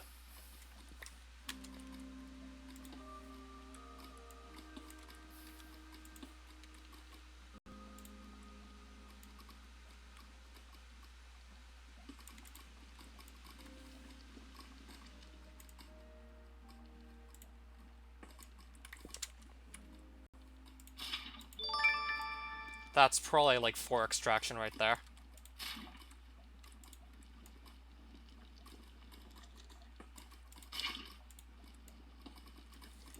I just broke the extraction device by accident. So at least we're going to be having like a really good supply of obsidian for ender chest just by trading the skill, so you're getting something out of it. The lava just vanished. Interesting enough.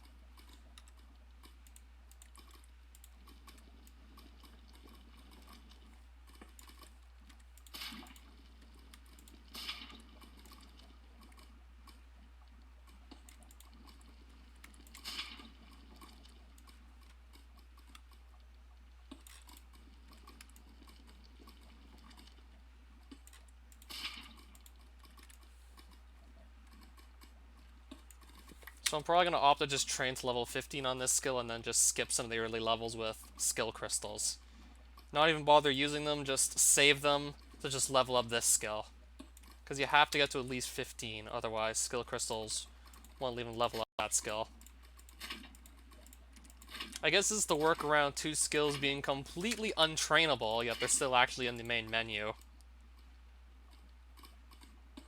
Yet they're still actually on this status screen, but they can't be trained in anyways.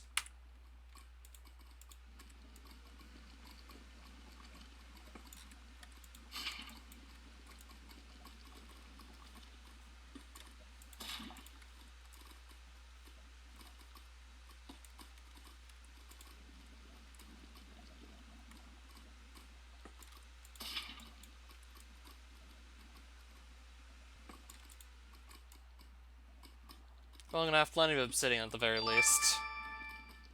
I think I just got the 5 extraction now.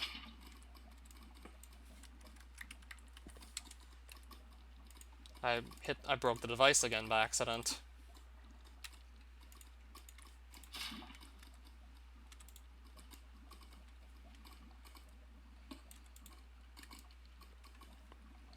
Surprised nothing has attacked me yet so far. Yeah, we made it to at least level 5 extraction. Now we're getting holly arrows from lava. I did it again.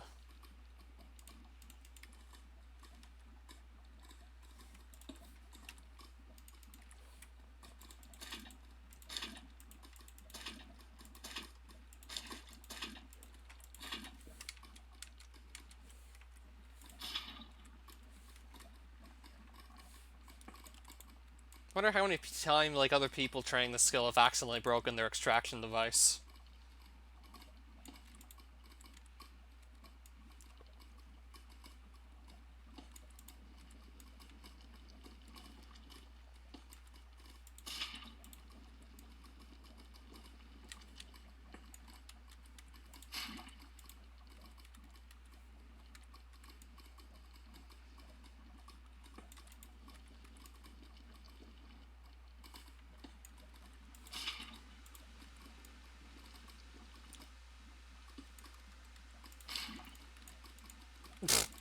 I was about to break the extraction device again.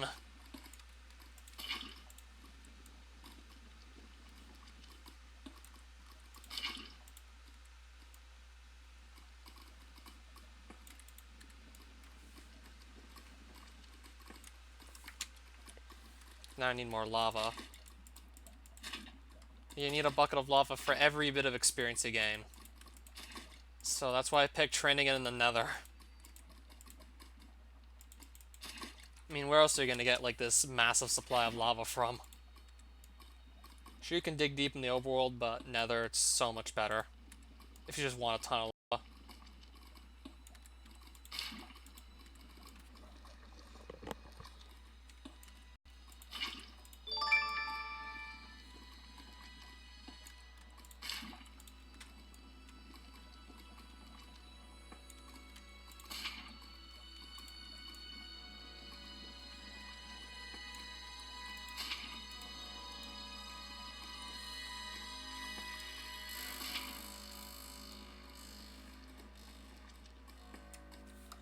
Also gonna have some spare holly arrows, just because.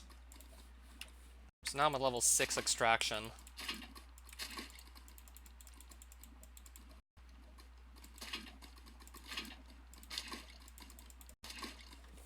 Goes up much slower than the other skills.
Seven extraction, I think.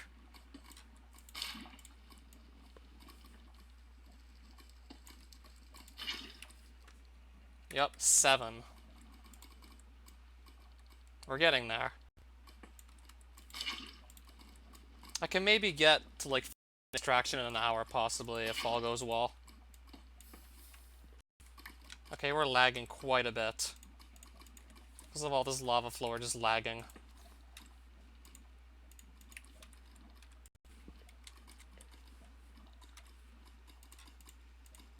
We're just lagging pretty heavily right about now.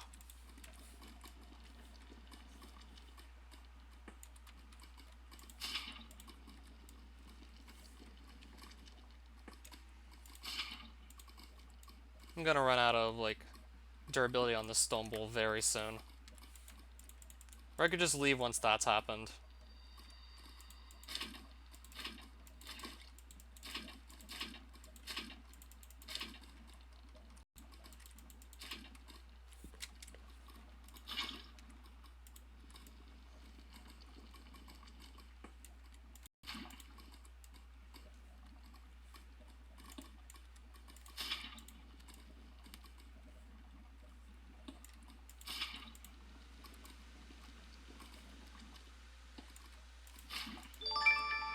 Okay, we just got to level 8 extraction.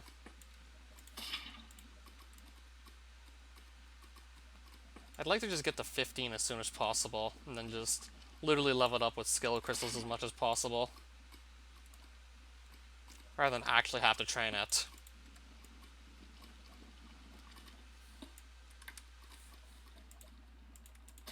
Because I do have access to skill crystals. It's just I need to have 15 or plus on this skill.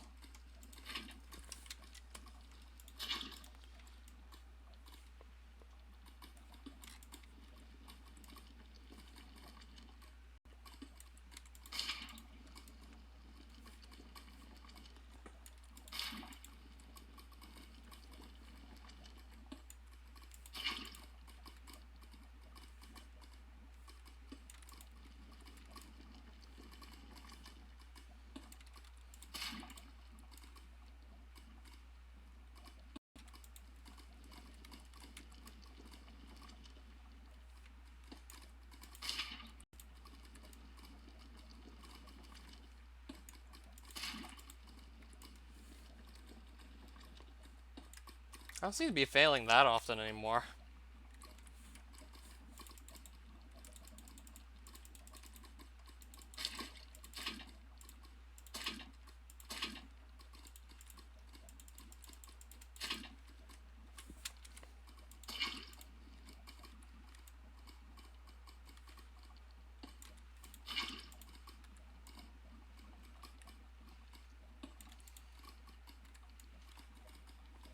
Okay, never mind.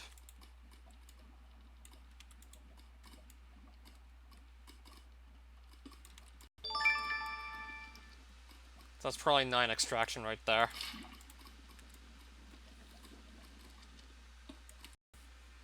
Yup, 9.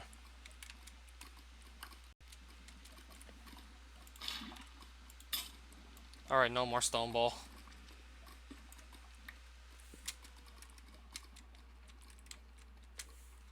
Yeah, this flowing lava is probably what's making things lag so much right now. All part of just training the skill, really.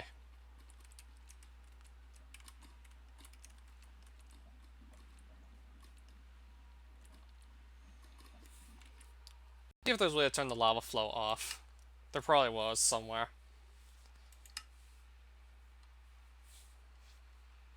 Details, animations. Lava animate, if I switch this to off.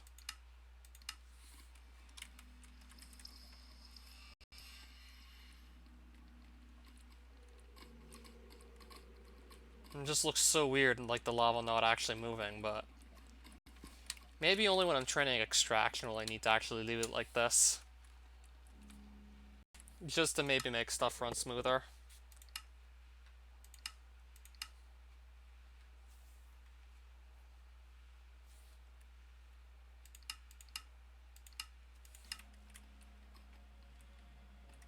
I mean, I don't need to actually have it animated when I'm training the skill.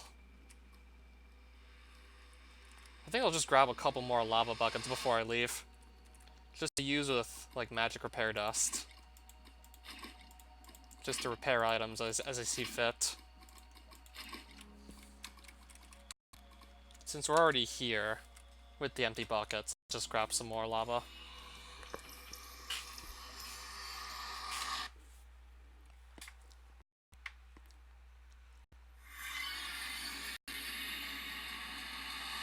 So we got to level 9 extraction. Took about like a little under 15 minutes if I'm not mistaken. Certainly took a good bit of time, but we got plenty of coal and flint that I know I have no use for. And also some extra holly arrows, which those will just be nice to have because might come a time where I actually really need to start using those again. So let's just start throwing the flint out. And just about probably anything else I might not need at this point. So I'd love to try and get mending on this pickaxe, because if I can do that, that would just be insanely good. Then we have like the new best pickaxe on our hands here. And would you look at that, like now I have 2+ stacks of obsidian. And I'm only just going to end up with more of it if I continue to train the skill. So at the very least, we won't need to worry about running out of obsidian for a while if we keep training that skill. Probably one of the only really good things to come out of extraction. Besides maybe some extraction-only tools, which those do exist.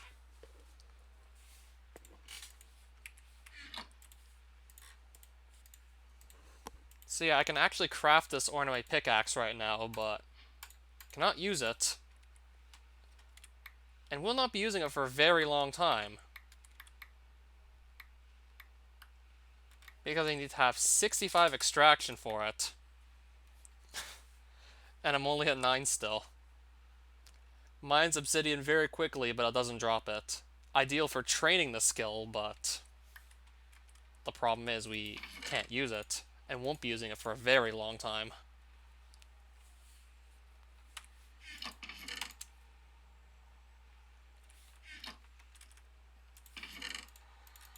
At least I got extra holly arrows in case I need to start actually using those up again. In case maybe I do lose this bow and the next one I can't get infinity on it.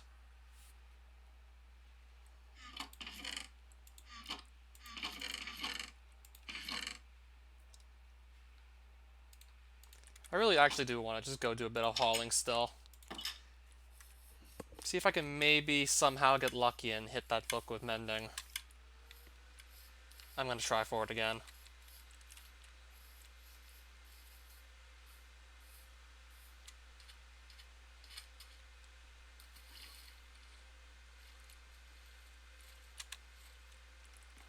Okay, there was supposed to be a boat here.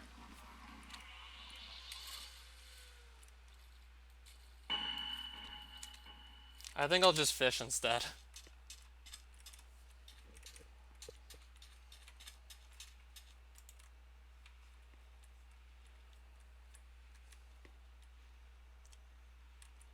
I still haven't updated the fishing platform yet either.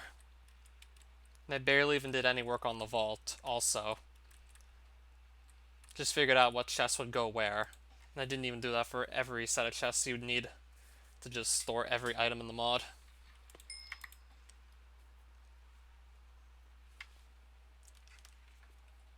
Yeah, even this skill levels up faster. Even then, this is pretty slow paced.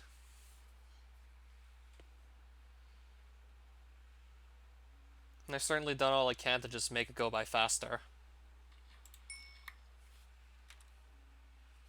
Interesting fishing rod we just caught here.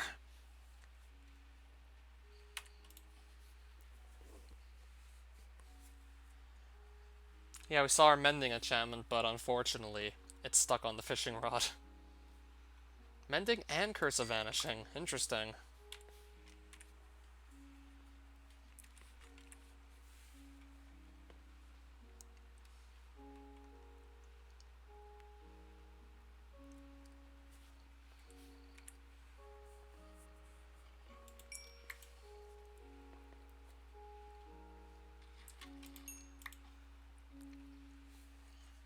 So let's try and get some more treasure items. Hopefully a book will show up among them.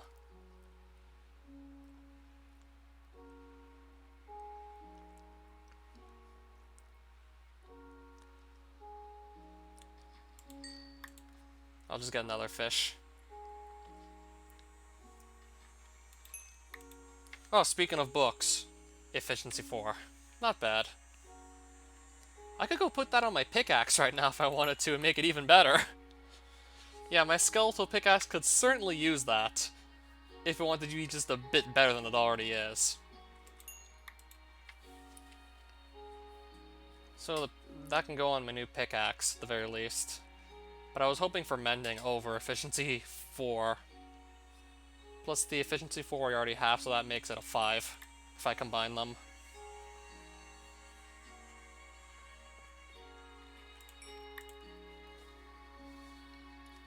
So yeah, efficiency 5, fortune 3, unbreaking 3, skeletal pick.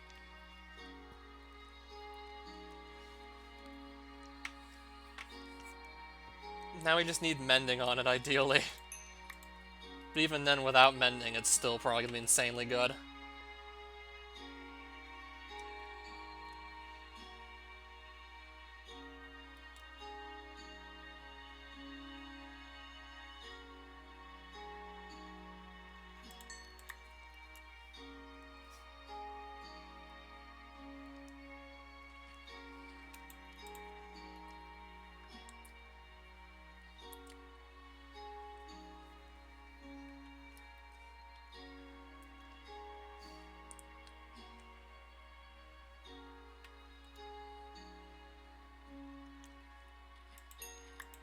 Oh, a name tag. I still have never found a use for these. God knows how many name tags I'm gonna have by the time I even get close to, like, maxing out hauling. Probably even by the time I have 50. Wonder how many name tags I will have.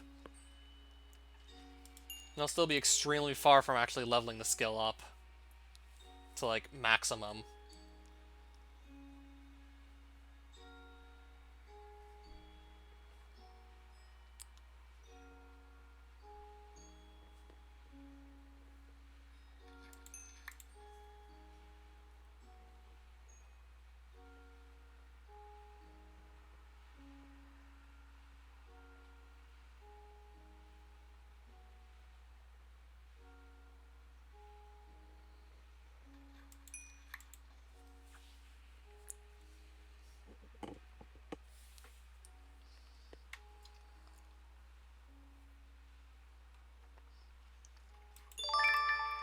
$42 hauling.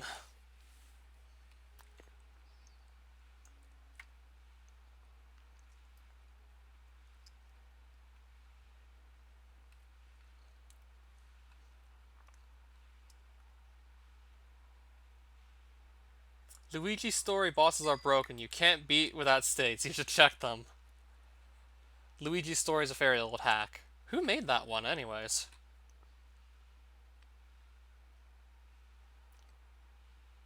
I should check them because they're broken and they can't be beaten without save states.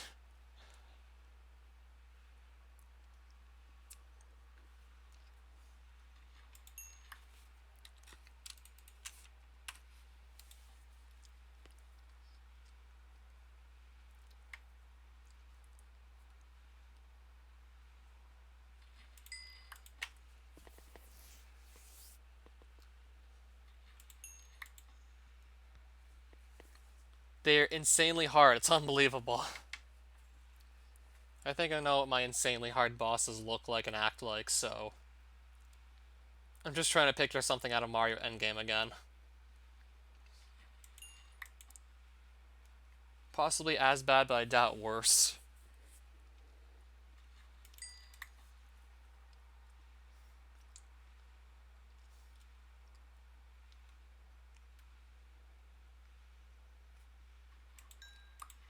Probably not as unbeatable.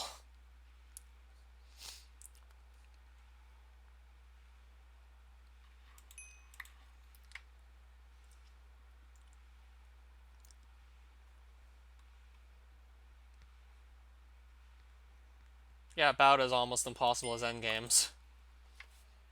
Okay, another Violet Skipper. I don't even know when I'm actually going to use these Advent of Ascension specific fish. I've just been catching them and never had a use for them.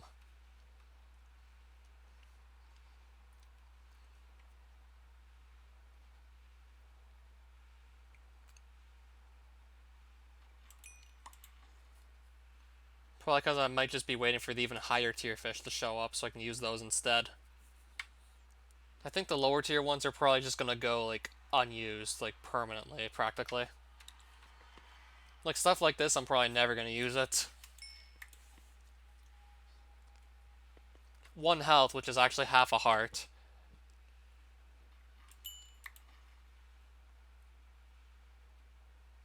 And he heals half a drumstick in your hunger bar as well, so... half out of, like, 10 drumsticks.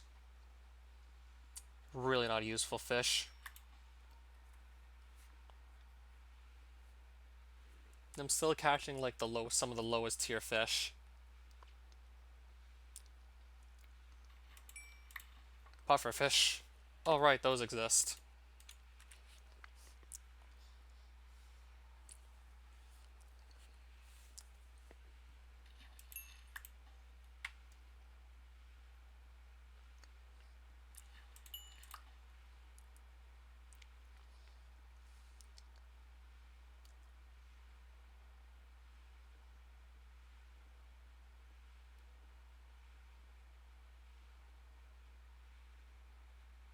Fight with Kamek, it's impossible.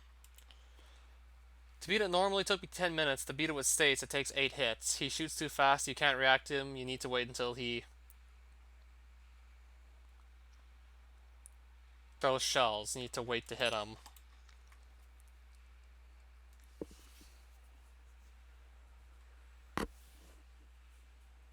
I have to see what the boss actually looks like.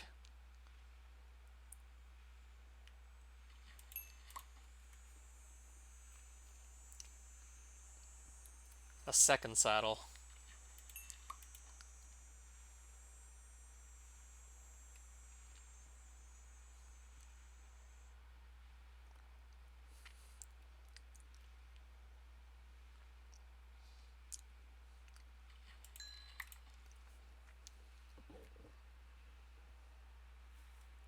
The levels are easy, but the bosses are almost impossible, you're trying to say? Ninja Gaiden had, like, the opposite sort of thing going on. Well, the first one, anyways.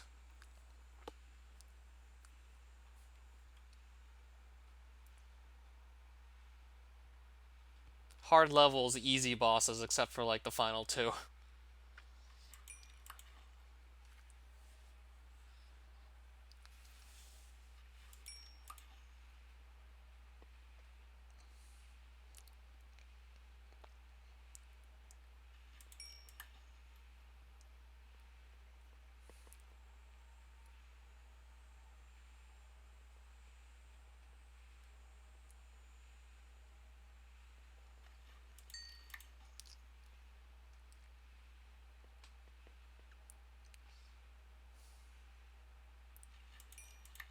Another enchanted book. Fortune 2. Interesting.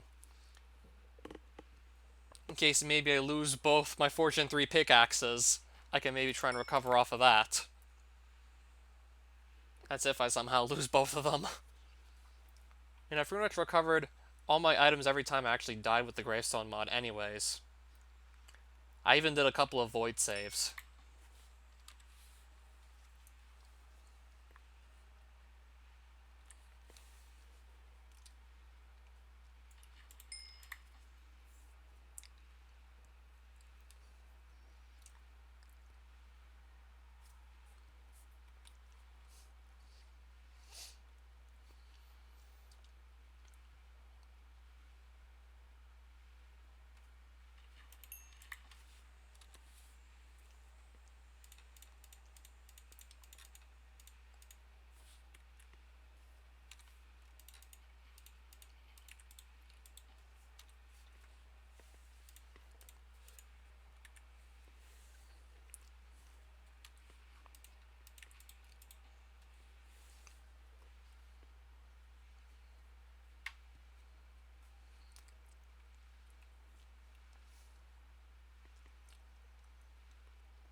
Like, has the gravestone mod actually gone too far with this playthrough, I wonder? Like, has it been, like, too powerful to just be able to save everything you lose whenever?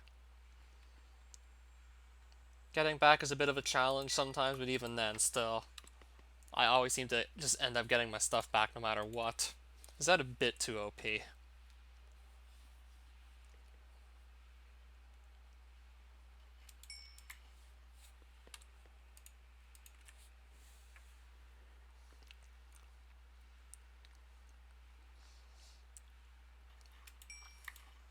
Ooh, yeah, clownfish.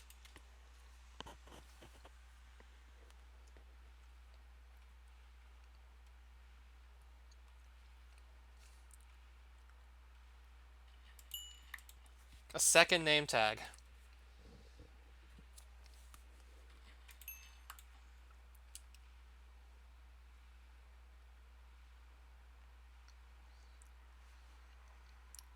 At least the name tags are stackable. The saddles, however, aren't.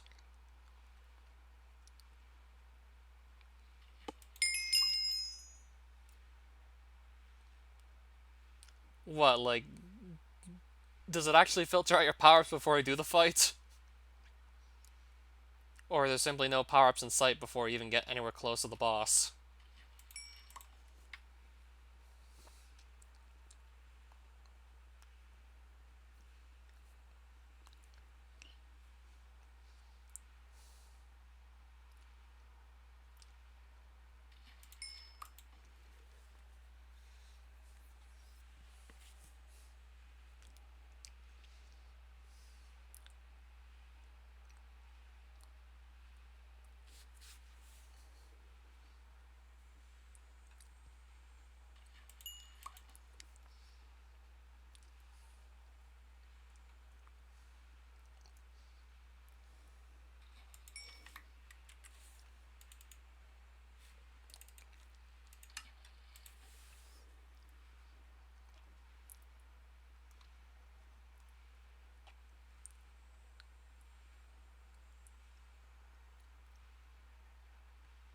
You get power-ups, but you lose them too quickly to get to that boss. Mid-fight, you don't get. Now to see what the level itself looks like. Another book! Sharpness 3. Getting good enchantments, but I'm only getting one at a time when I actually do see a book.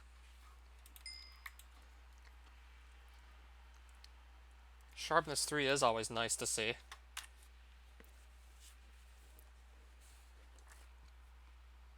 At the rate we're going, we're probably going to have enough books to combine to get Sharpness 5 even.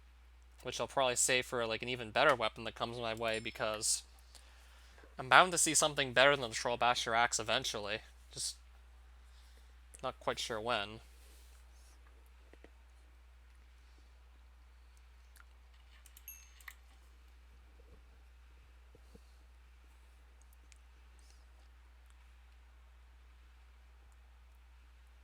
That sounds pretty cliche, the evil Mario.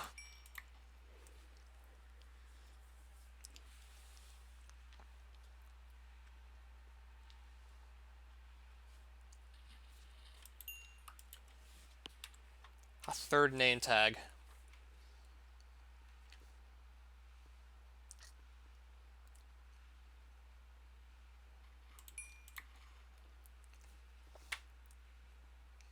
Still, I think I've only caught one mending book so far with fishing.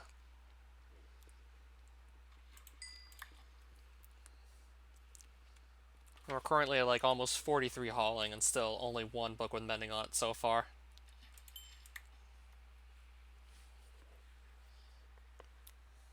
So I recently got 3 attempts at it, which is certainly more enchanted books than I usually catch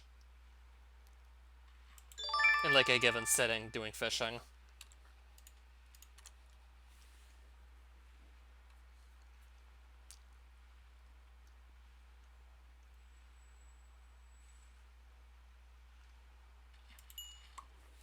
I just got a couple more hauling levels. I think that's enough for now. This is getting just way too boring.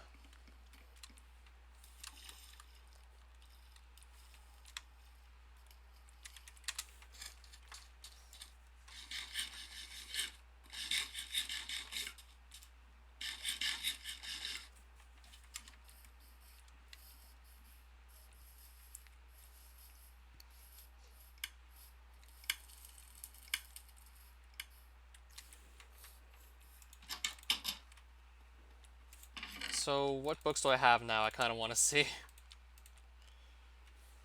I think I also caught this from fishing recently as well. Don't exactly remember where this came from. That's a pretty funny one.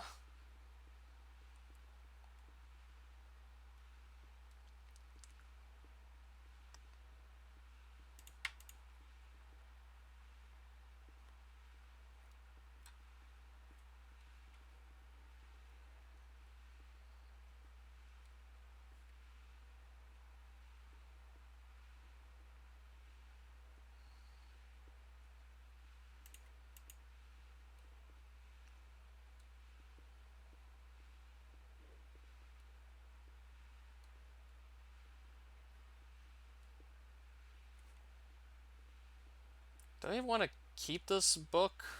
I'm gonna keep it as is. Probably gonna leave this book, and I don't even know if I'll ever use it because of the Curse of Vanishing on it.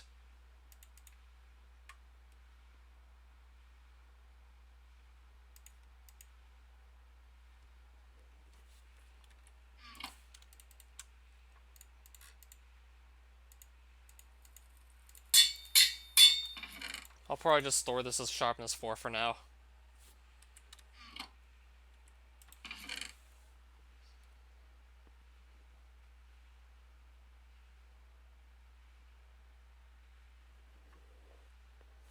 Is that a Super Mario ROM hack?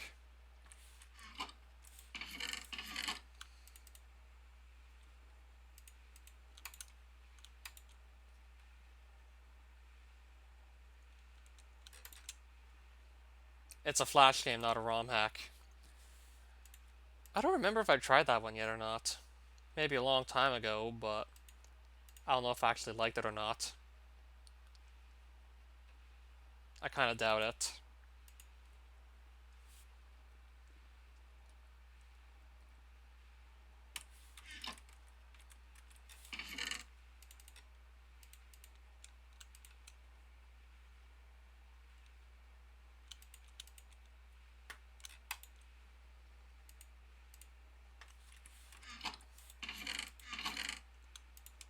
So I have 9 name tags. I probably got all these from fishing, most likely. Got myself like 1 extra bone while we're at it.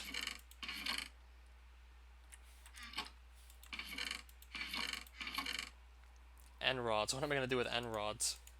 I don't see myself using these ever, really.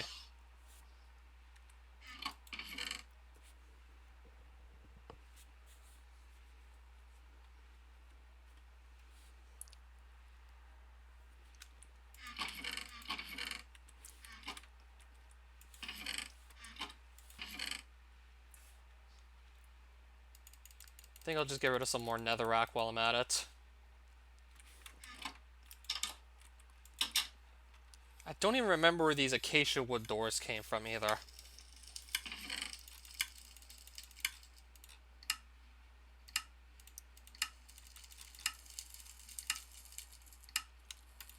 I honestly can't remember where those came from.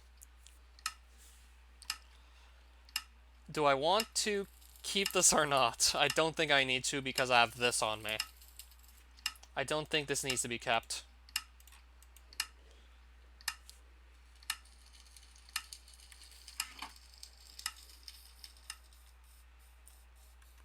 Worth playing, but the controls are shit, so is it really worth playing?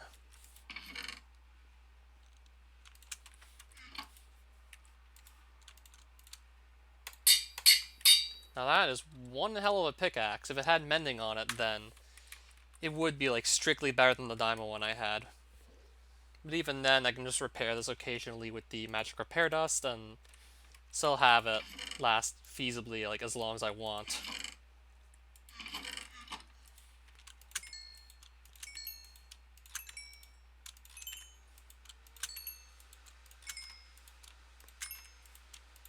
That's just more ingots of all different sorts.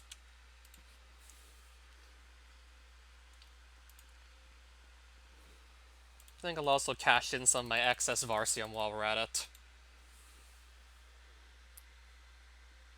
Fight a lot of video game bosses. So all kinds of that stuff, essentially. I think I will just trade in some of the excess Varsium I have.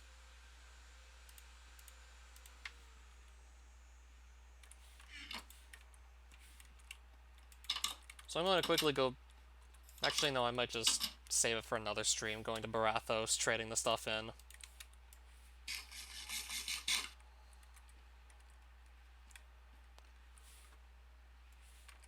Or I could just do it now and get it over with.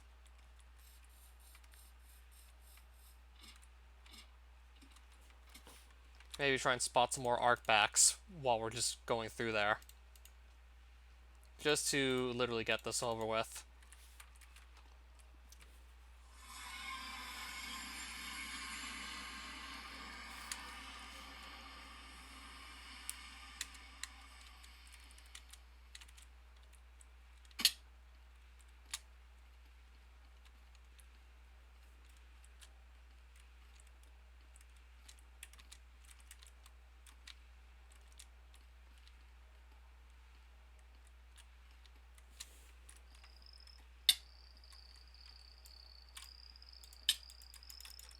I don't have arrows, wait. Or I could just run straight to... Or I could try and just run straight to the castle and not bother with anything else. I'm just gonna go straight for the castle.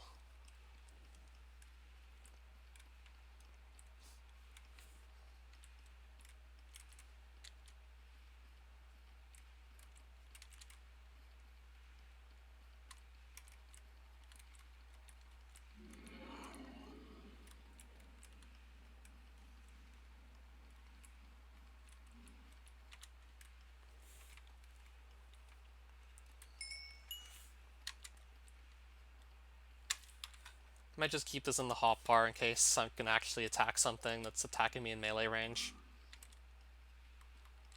Or if I can spot a rare mob, I'll try and melee it. Depends on what that is, though, that might be a bad idea. Because I don't remember exactly what the above ground rare mob did. Maybe it set you on fire. In case it did, I'll just bring a water bucket. In the rare case, I actually encounter it, but I'm not expecting to just run into it. Yeah, I didn't even think to keep one arrow on me.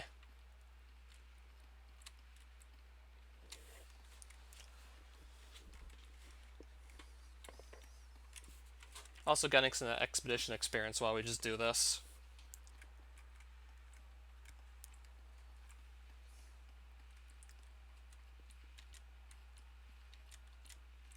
Because there's just a lot of running involved, because it's kind of a long distance. Yes, I'm probably going to make a couple more trips to this castle every once in a while.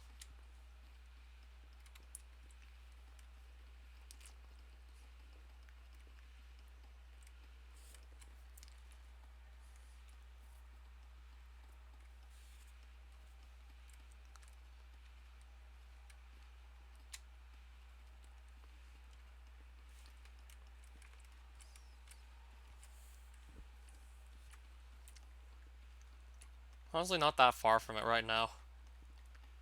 And then I gotta just run back. Then after, I think I'll just quickly run back.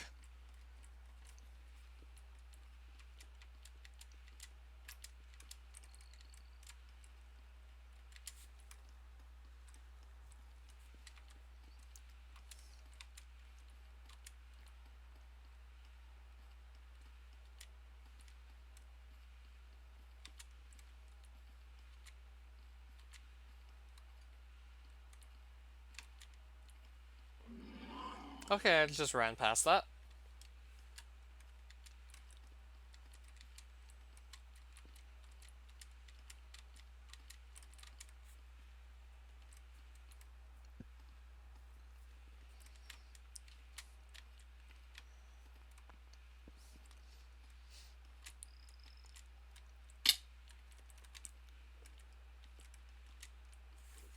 Okay, there's one here. This is a different castle now, is it?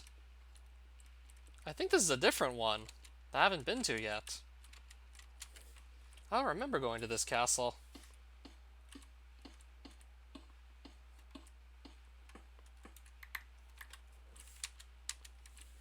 Well, I guess we can go here too if we want to. Even though we'll have to take out a couple more barrowfly spawners. Yeah, this certainly looks like a different Baron castle. I mean, I can still use it, so let's just go here anyways. It's not like I can't just use the thing. So there's gonna be, like, new barrowfly spawners. Yeah, this is a different castle, alright. There's spawners in here that are spawning more of these guys in.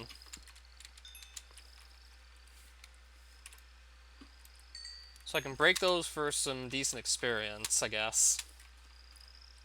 And I definitely will break them, since these guys have nothing useful aside from just experience orbs.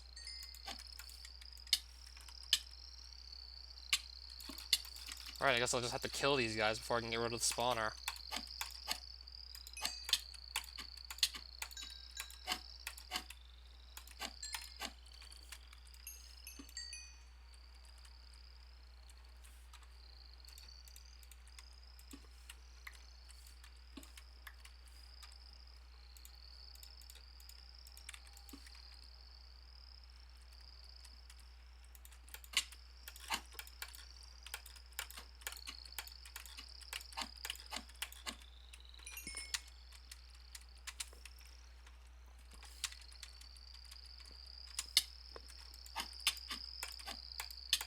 Yeah, a lot of these guys just spawned in. I mean, they kind of had the opportunity to just spawn in mass.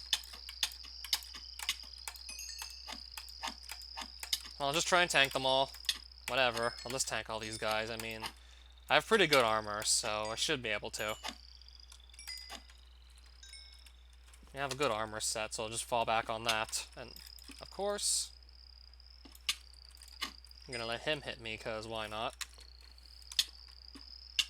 Oh, look, more of them just spawned in. If I can just get the spawner, like, destroyed, so no more of these appear.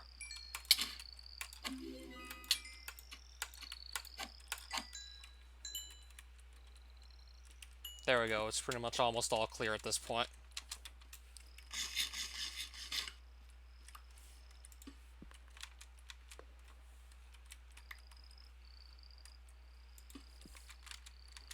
There's probably like 2 more of these flies to take out.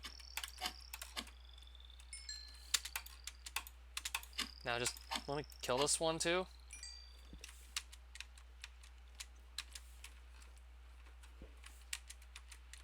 And there we go. So these are like 1 silver coin each. I mean, I have more Varsium ingots than I'm actually using, so let me just convert some of these. That plus, I'll probably be able to just find more of these while we're at it. Oh. I thought I got nerfed already to like 6 silver coins each Blazium ingot, but I guess not. No, it's still 20. I was like, wait, what? What's going on? Why am I only getting like 6? Why am I getting 6 now instead of 20? Like, maybe it could happen that gets nerfed to something like 6. Still wouldn't be all that bad for silver coins, even if it got nerfed to like 6 or something lower. Unless it was really much lower. So yeah, that's essentially the entire reason I came here. Look at all those silver coins. So 20 silver coins is 1 gold coin. So each stack has to be like at least 3 gold coins, which is like a lot. I have a lot of stacks. Each one is like 3 1/5 of a gold coin, so each stack of 5, well, each set of 5 stacks of silver coins, I'm gonna guess it's like 16 gold ones. That's a lot of gold. That's a lot of coins. Nothing else to say, but that's a lot of them. And no, you can't break this block and just bring it back to the overworld. Unfortunately, you can't just reconstruct that at home.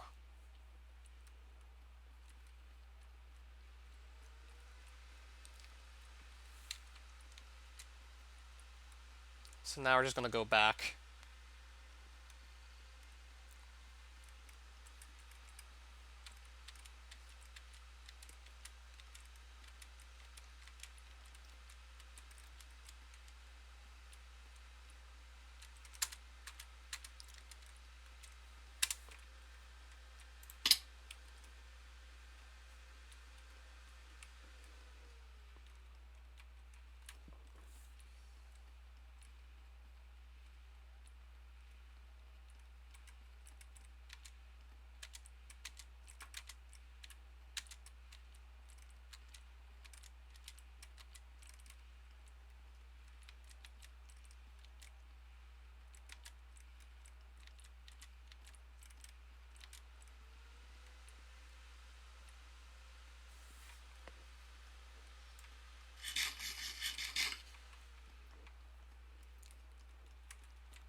So I finally did try extraction, after a long enough time of just putting it off.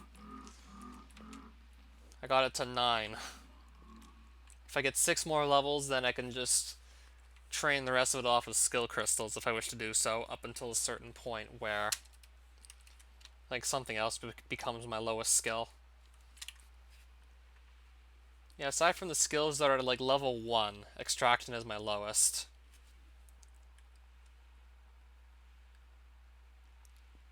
Actually, no, infusion is. So unless infusion gets to like level 15 or above, then I just put on my skill crystals on extraction.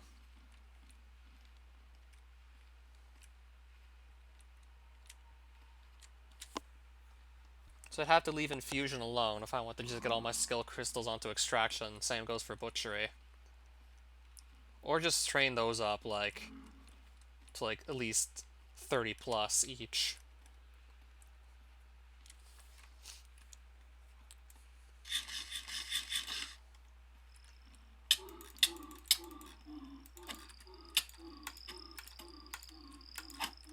Well, I can just poison them with my armor, but I can't really do anything else to these guys. Area effect attack doesn't let me get close enough. Okay, now there's 4 of these flies attacking me at once.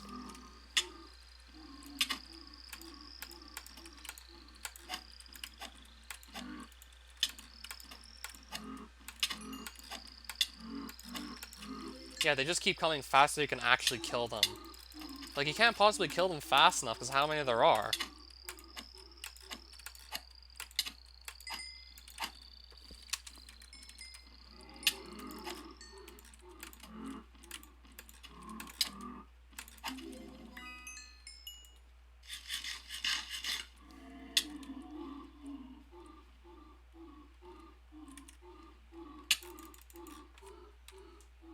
Is this thing gonna die soon? Probably not. Again, I have no clue to tell how much health it even has.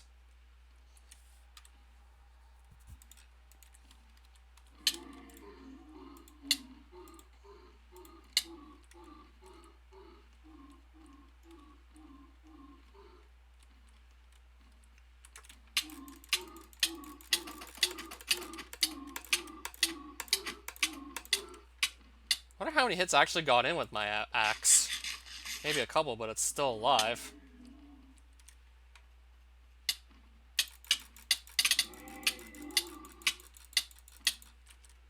I can't even get in. It's just constantly hitting me. I can't get into it. I can't even get next to him.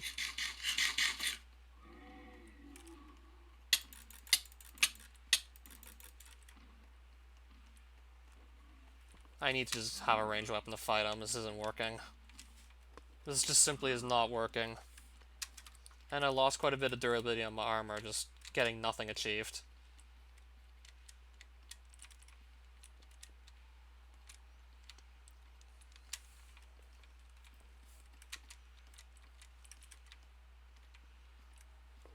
I don't even think Great Blades can reach far enough to hit those without the area of effect just knocking you back constantly. Yeah, essentially it attacks people from like 4 blocks away with this special effect that most mobs don't have. So you pretty much kind of have to just kill it with something from far away.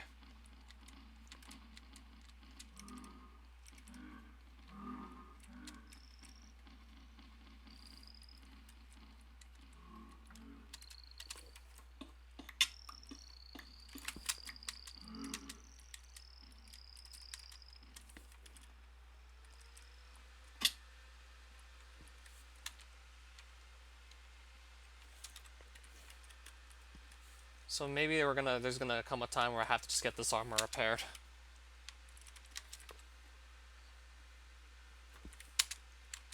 I certainly don't want the Fallout part, because then I have to go find more ghastly ores in Grekon. And those aren't all that common either. Like, it could take a while, depends on my luck, trying to find ores.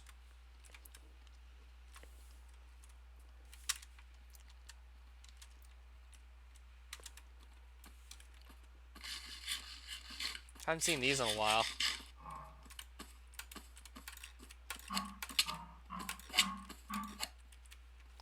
And they seem to be running around, like, a lot. Not quite sure why I don't see too many of these guys. I mostly see the Arcbacks, the Emperor Beasts, and these things.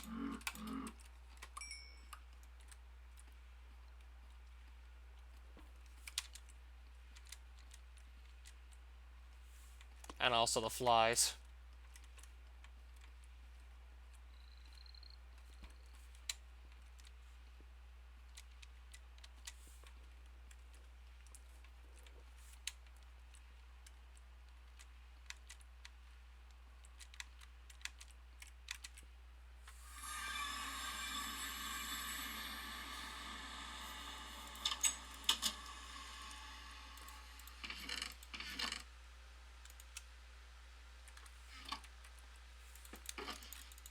I'll probably just figure out what to do with these silver coins later.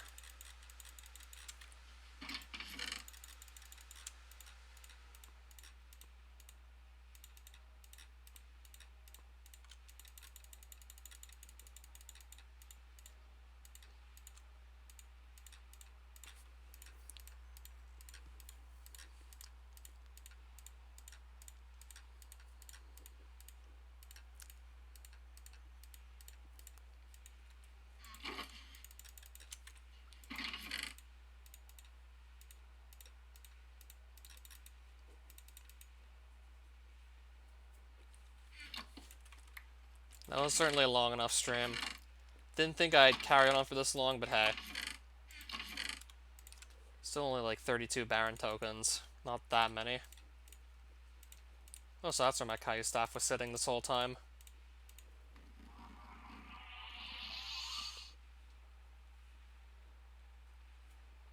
And also this nature staff. But now I have a place to just keep it. And I don't really see any immediate uses for it either. Probably gonna save it most likely for boss fights. Where I'm gonna need to have the healing. Possibly. Probably gonna save it for like the hard bosses.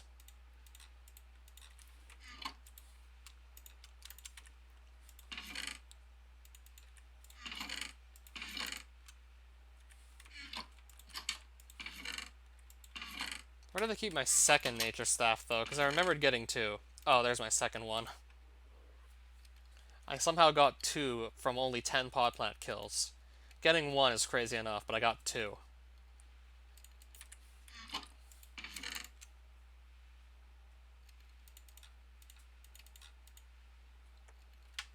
So I got this beast of a pickaxe too recently.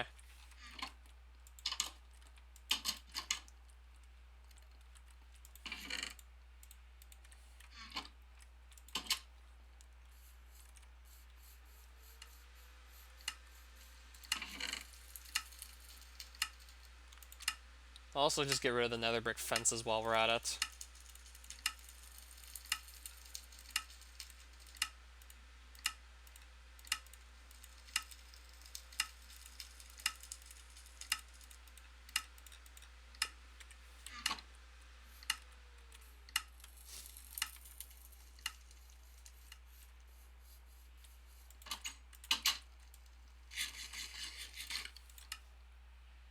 So I guess I didn't fight Corliss this stream.